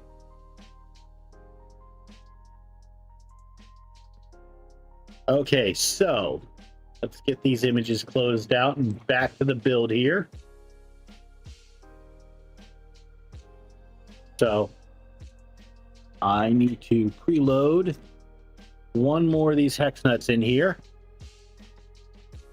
And we're going to just take and make sure that they're not all the way at the end.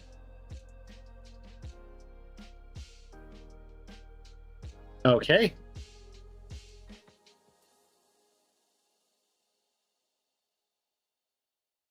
Prepping extrusions, what they're saying is all of your extrusions need to be facing in towards the middle.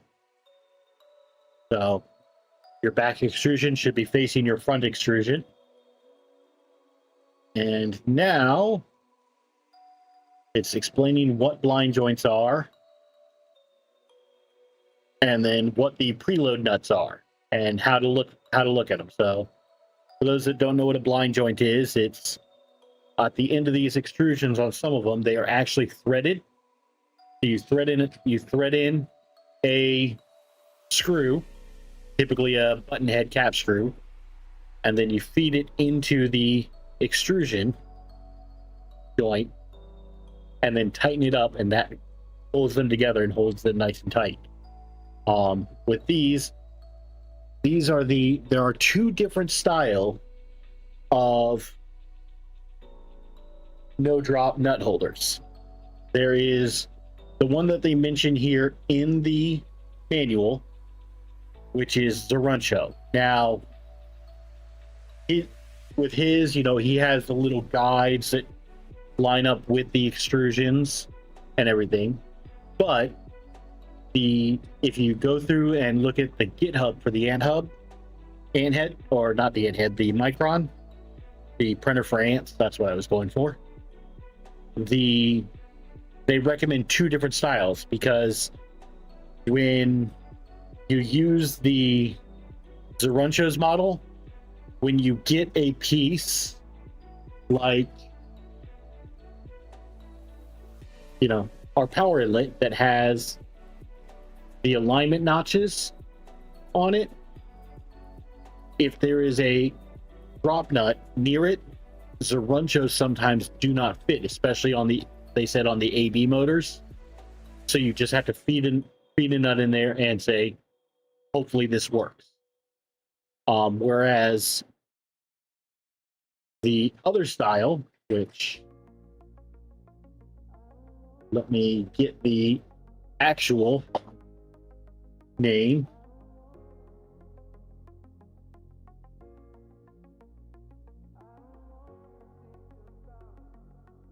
Go to the printers for Ants GitHub. At this rate, it's going to take more than 10 streams. I don't, I'm spending time with you guys. I'm having fun. If it takes longer, if that's longer, you guys get to see these things go through and be worked on. So yes, it's Zen 3D makes the other one. And this is the note. Let me zoom in here. The Zephryhills will not fit anywhere that has a tab to index in the extrusion. This includes the AB drives, the all idlers, and skirts. So they're saying if you want to print only one type of these node drops, use the Zen 3D. In fact, Part K apparently prefers to use the Zen 3D because the Zen 3D also has a hole in it so the nut can go all the way through. So we're going to grab, and this is what I need to, hey, okay, I'm going to come up here and show this. That fits in there perfect. I'm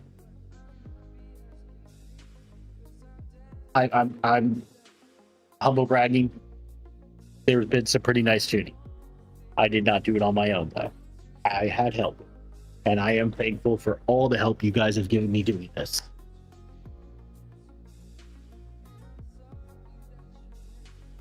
Enough on nuggets and anything will fit. It'll fit until it doesn't. A broken part, I don't think it's fitting anymore. But it'll fit until it doesn't. I mean, if you just keep screwing in the screws until they come loose again, then you're fine. I was going to say we could use Mike's version of Loctite, cross-threading.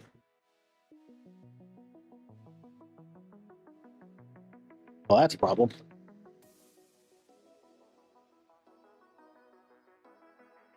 And that's a solution. Okay.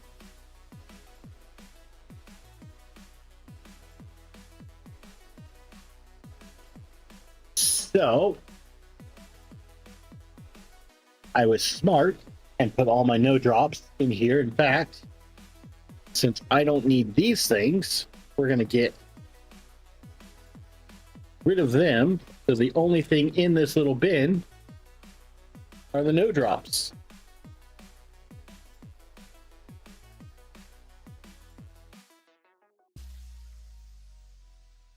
And there are quite a few node drops. And yes, I went through and counted and made sure that I had enough.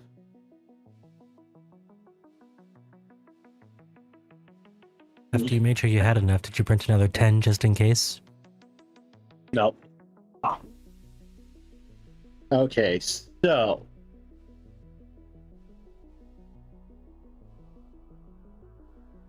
we need our M3x8, our 2mm hex driver, and these are going to go into the end of our B extrusions.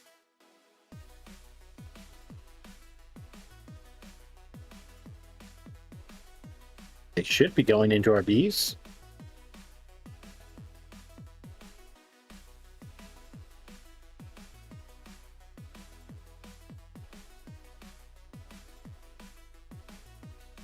Am I reading this wrong? Or did I grab the wrong extrusions? I'm an idiot. Yeah. But we already knew that. When grabbing bee extrusions, it helps if you're grabbing the bee extrusions. And not the ones that you set aside saying that, hey, those were for the gantry.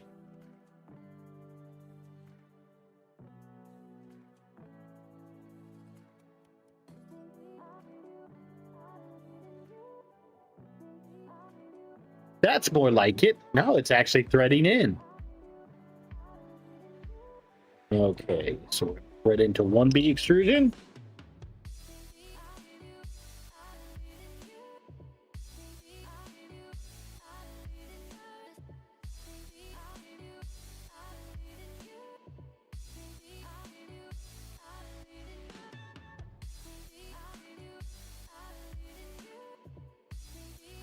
And thread into another.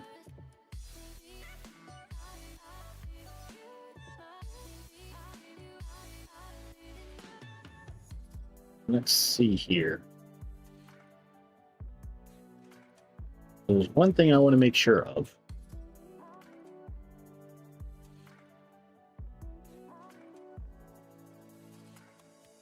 Okay, not saying on this one to use Loctite. Okay, so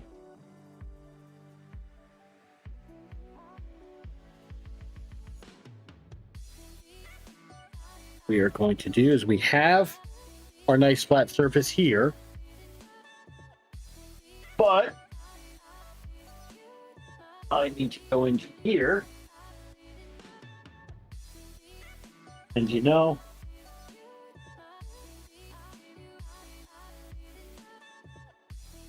I'm kind of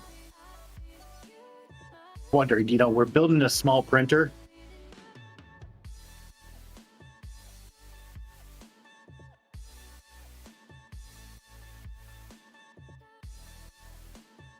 Should I use the tiny machinist square?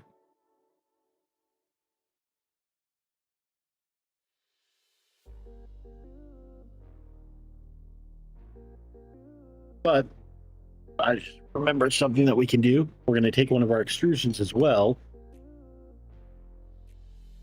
and kind of hold them together like so.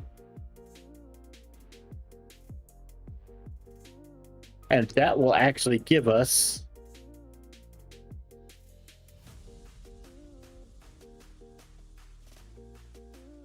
a nice tight and make sure that they're nice and flush to each other. We're tightening down. Okay, we are definitely nice and flush there. And I went backwards, but compared to where they wanted me to put this one. Yeah, we'll follow the manual. Even though I know that I can do it in any order, we'll make sure we follow the manual.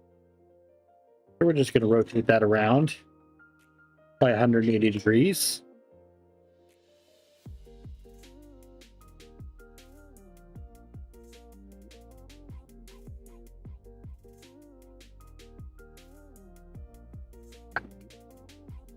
Okay. Those are nice and flush.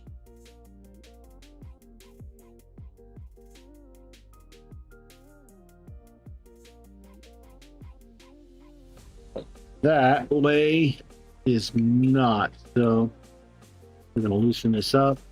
I got it flush one direction, but not the other.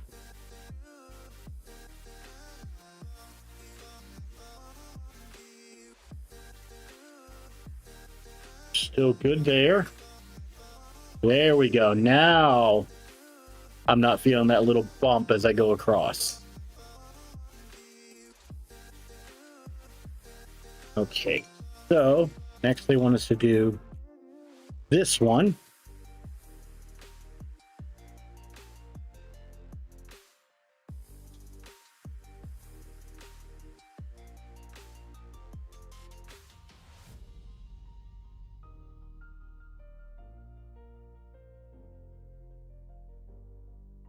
I'll hold everything kind of tight together here.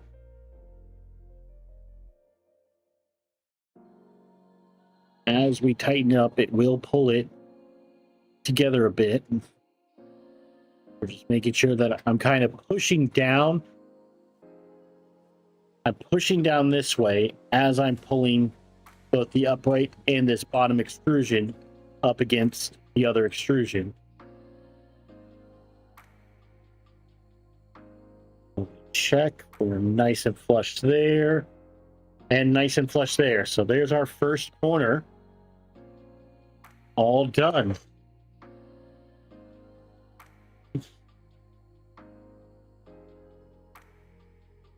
Let's see here. What did I miss?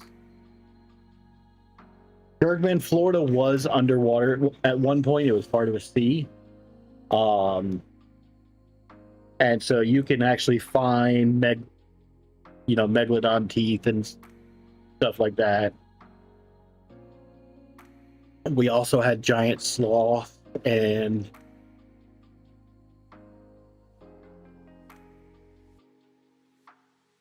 I can't remember some of the other weird ones that we had here. But yeah, I mean, technically, like the Southeast US and Africa used to be right next to each other. They used to be part of the same landmass. Okay. So now the good news is like on this, we don't see any preloads. So we don't have to preload any of the no drops on this.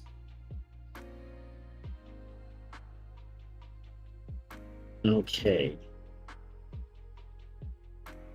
So now it wants us to do another A extrusion on the other side.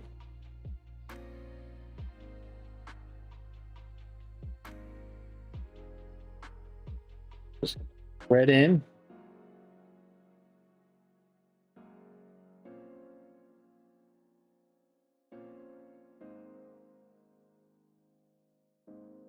M3 there.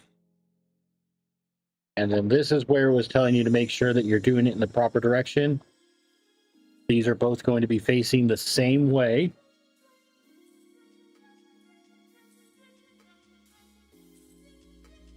And then we're going to take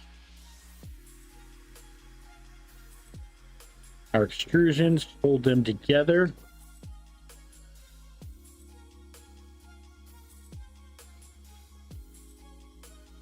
And start tightening. And I just felt it tighten up a little bit, so I'm going to make sure that we are nice and flat against this quartz, and then give it, a good ugga-dugga. And we're feeling, and that is flush, and we're good there. So, Penguin, I have a question for you. Yes. You have this really fancy screwdriver. I do, and there actually is a reason I'm not using it here. Whatever it is, I don't agree, so use it. The reason I'm not using it here is I really do need to torque down on these. Oh, let's try it. Let's get James's gift.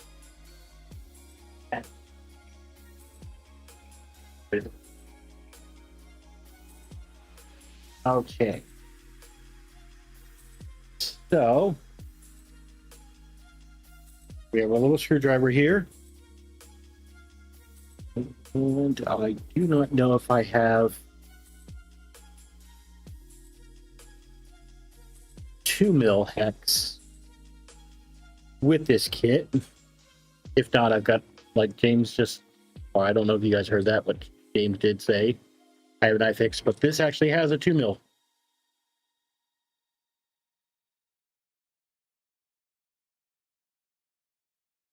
Okay.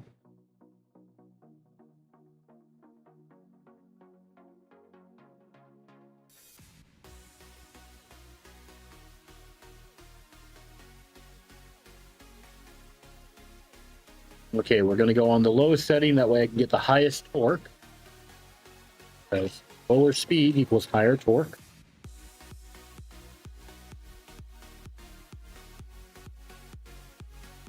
Now, the next question is will this reach in here?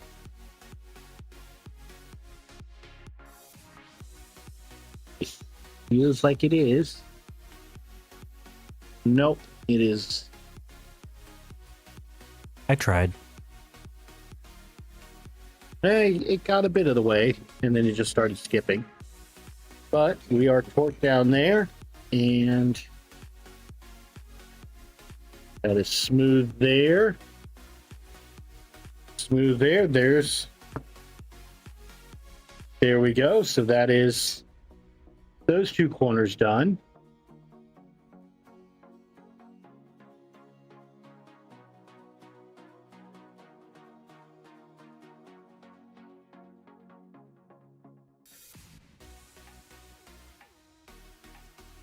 And I'm not going to have to take this off. Yep. Because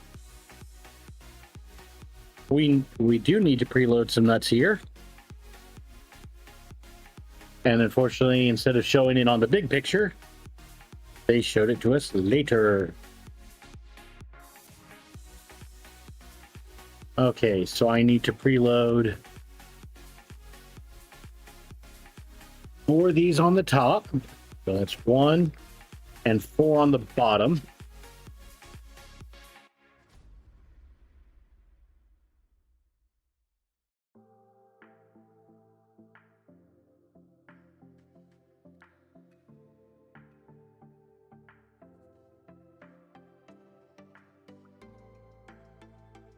Okay.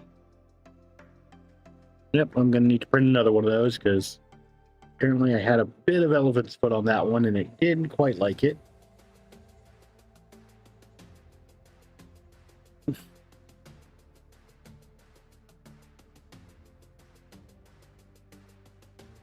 There, that one went in. 2.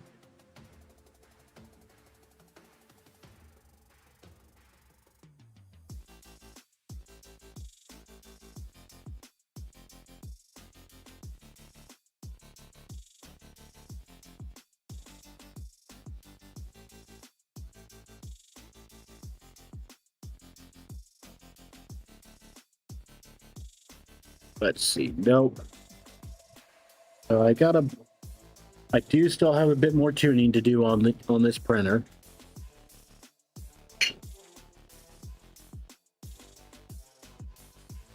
Also didn't like that one. Okay, so let me grab another one.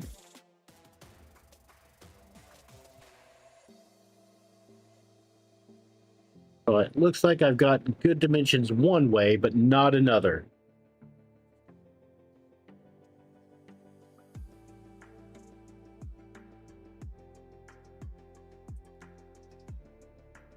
There we go. That one went in. That's 3.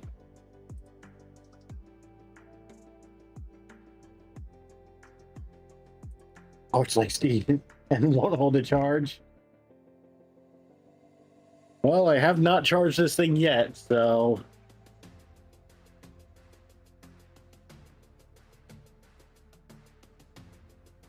yeah, once I get the accent colors printed, I think I'm going to load the black filament back in and do just as I think Mad Dog said and load up a whole plate of just these drop-ins. Okay, so that's 4 on the top. And now we're going to go 4 on the bottom.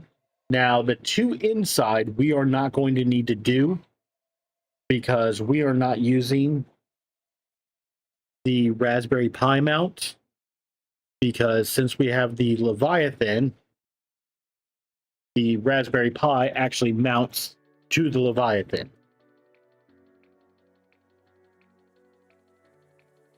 Okay, so now we're going to see if we can get 4 on the bottom. There's 1.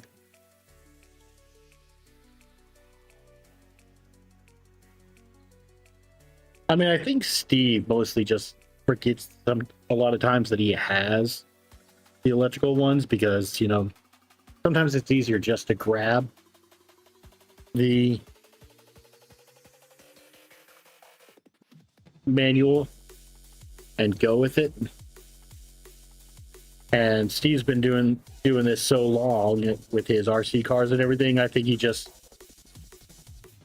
goes for the manual because that's what he was using.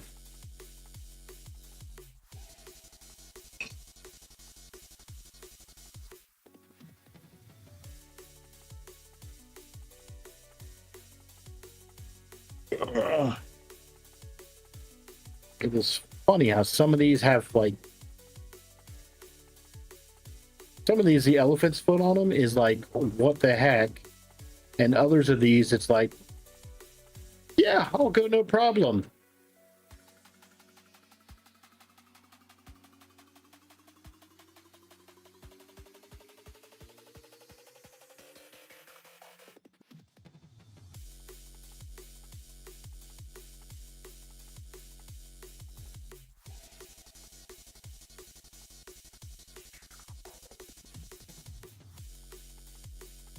You know what? Before I even put the nut in, let's just try dry fitting these things.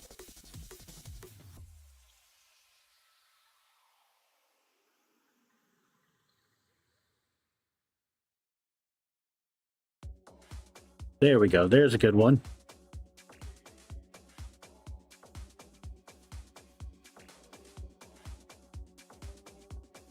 That's 2 on the bottom.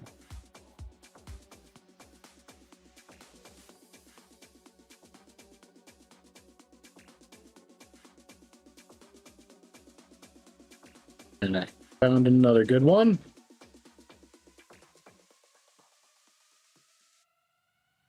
That's 3 on the bottom. And we need 1 more.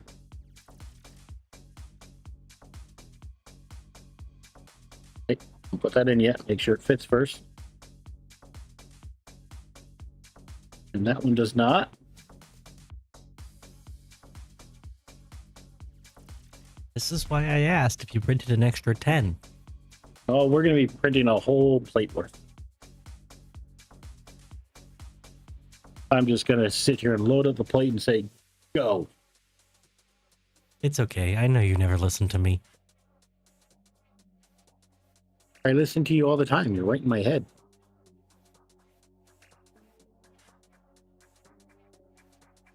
How is this for right in your head? Ah, there's voices in my head, and they sound like James.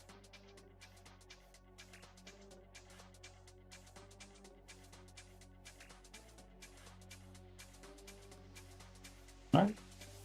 I could try to get even further in your head if you'd like.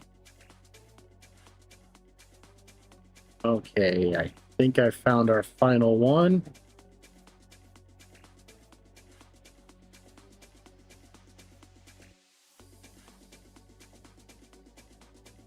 There we go. So that's 4 on the top. And 1, 2, 3, 4 on the bottom.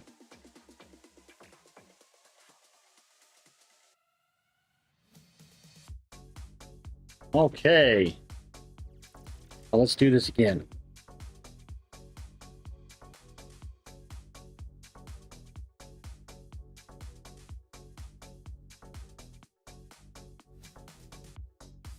Nope, it's not going to be that one. I don't think a 1.27 millimeter driver will let me tighten an M3. We're good there. Good there.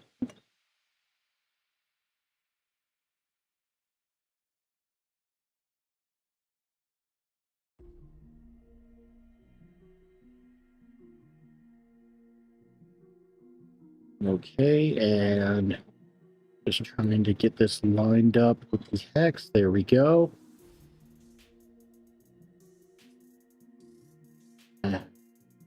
Good there.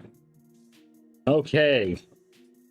And now we have our drop-ins there. And we get to do more drop-ins. Oh. 7 on the bottom this time.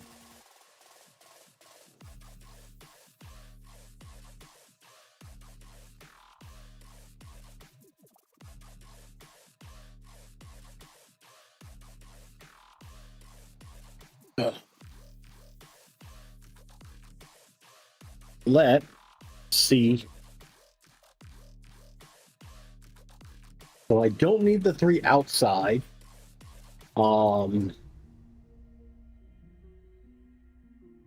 Because I'm not doing the screw-in panels.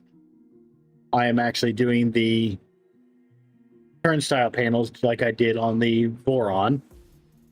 So I need 7, 11, 13 of these. So if I can find 13 that do, then we'll keep going. If I can't, I do kind of need to preload these. And so that might be it for the stream tonight.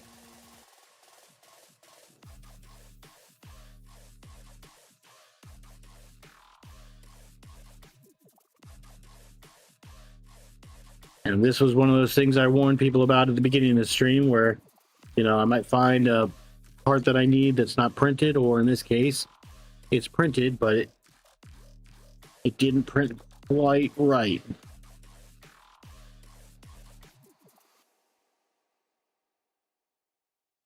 Okay. This is quite disheartening. No.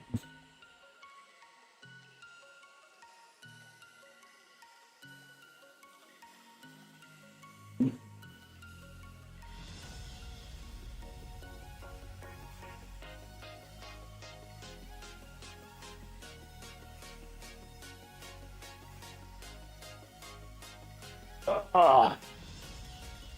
Okay. Someone came to cheer me up. Hey, Digital Dragon, how you doing?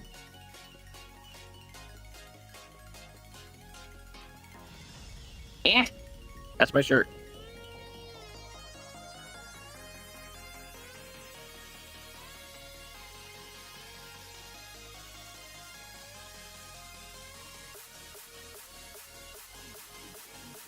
Someone correct me if I'm wrong, but I swore I heard somewhere about Rollins for 1515s. If I am wrong about that, please let me know.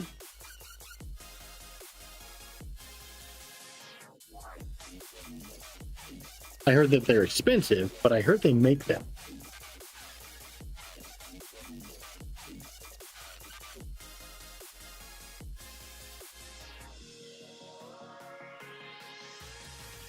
I can feel the elephant's foot on that one.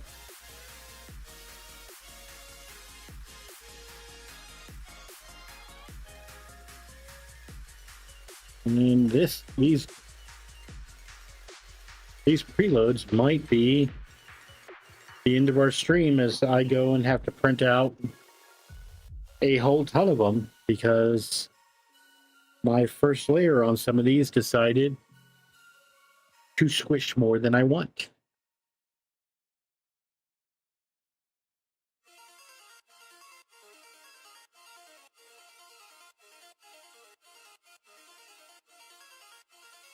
Okay, there's a second one.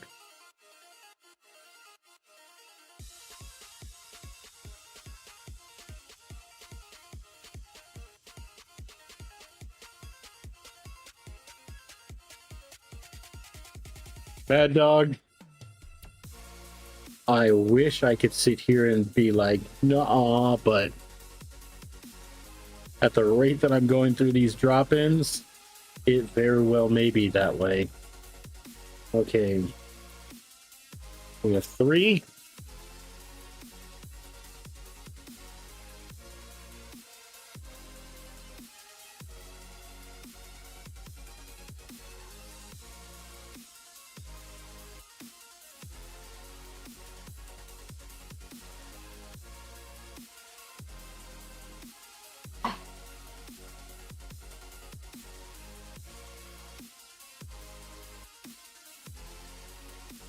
Cody, I may be ordering them apart.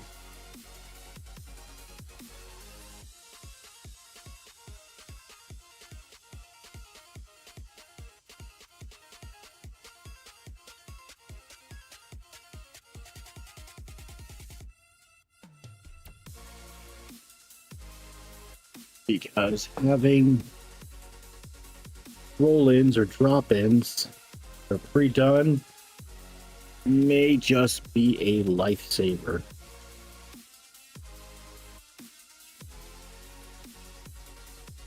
So I gotta get a question for you. What's your question, James? What are these for? Oh, the things in my Discord? No, the things that you're doing right now. So later on we're going to be attaching like extrusions and stuff. Instead of using the roll-ins like we did on the 2.4, they use hex nuts. Well, the hex nuts will fall around and stuff like that within the extrusion, and so these are actually pulled the hex nuts, so that way you can actually easily get, and they don't fling around and everything. Okay, 6. Oh, I can feel the elephant's foot on that, but we'll try it anyway. Nope.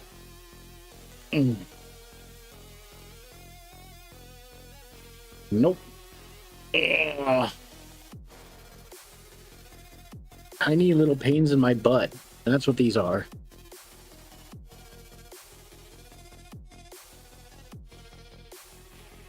Seven of them.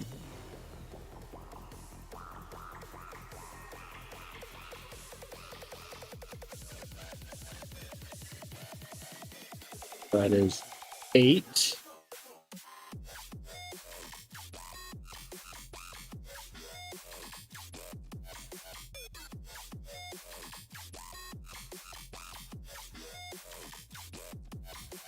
This is number 9.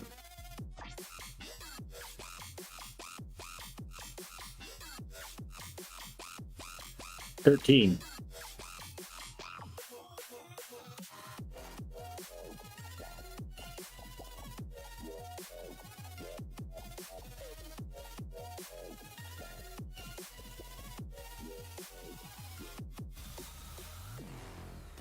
$10.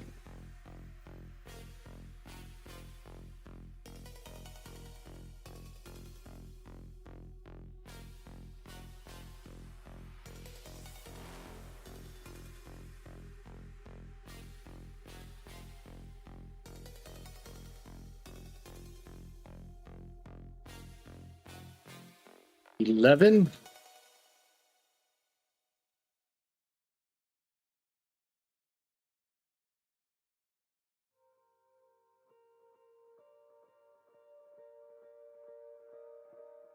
$12.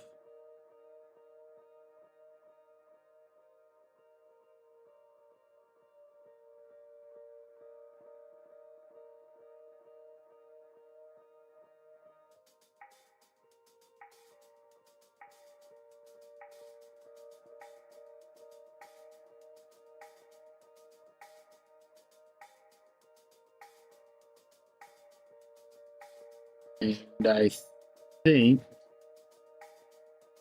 based on the amount that I'm seeing left in here,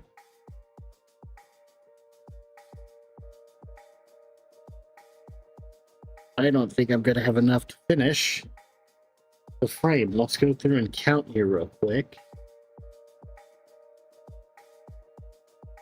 Because, yeah, that's another 10, 17, 21, 25 for this extrusion in the back and the other extrusion. I don't think I have 25 in here, let alone 25 that are going to fit.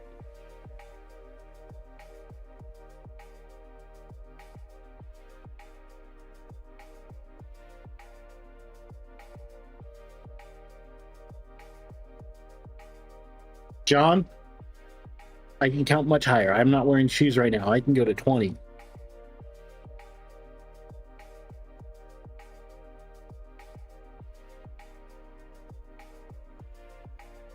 I mean, I live my life in base 12, so I can go to 24. I live in base 2, so. All right. So, because, we do need to preload these nuts. And That's what she said? I do not have enough of these to do the frame tonight. I am going to have to call this tonight. And dang it, River, you got cat hair all over my rails.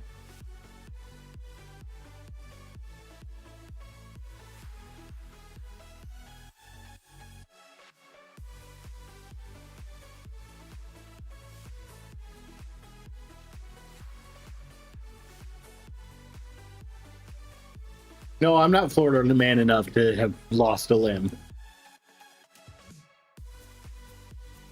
A limb, a digit.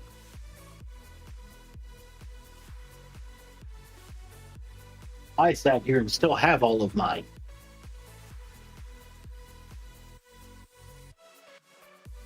Granted, my job tries sometimes to make it so that I don't, especially with 116-inch TVs, but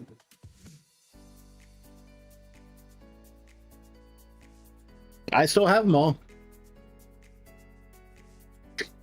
Digital, you got more done on the FT6 today than on stream. That's the way it goes. This takes longer when you're streaming. This takes so much longer when you're streaming.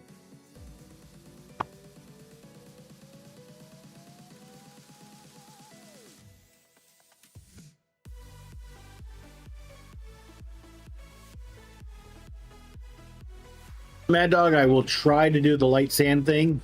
But even then, I'll probably get the Dremel out to do that because there's a lot of them here.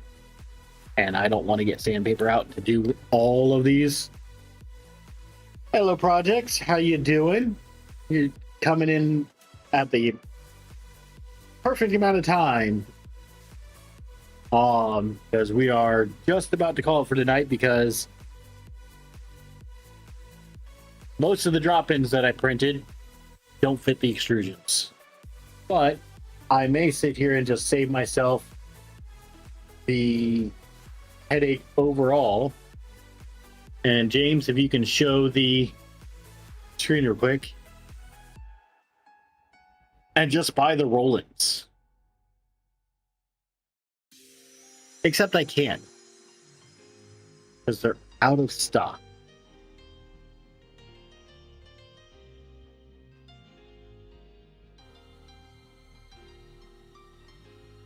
Well, who?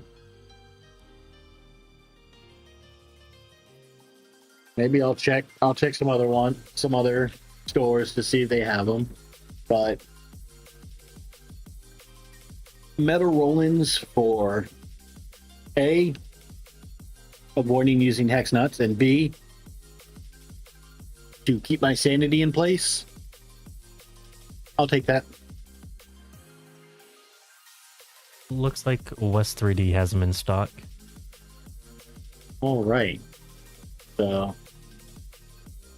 I will probably get those ordered and hopefully they come in before next stream. Otherwise, I don't know what we're going to do. But with that, I've been Penguin Makers. The mysterious voice behind the screen has been James Cube. And we will see you next week where hopefully we can get this frame finished. But to the rest, in the meantime, go make something awesome.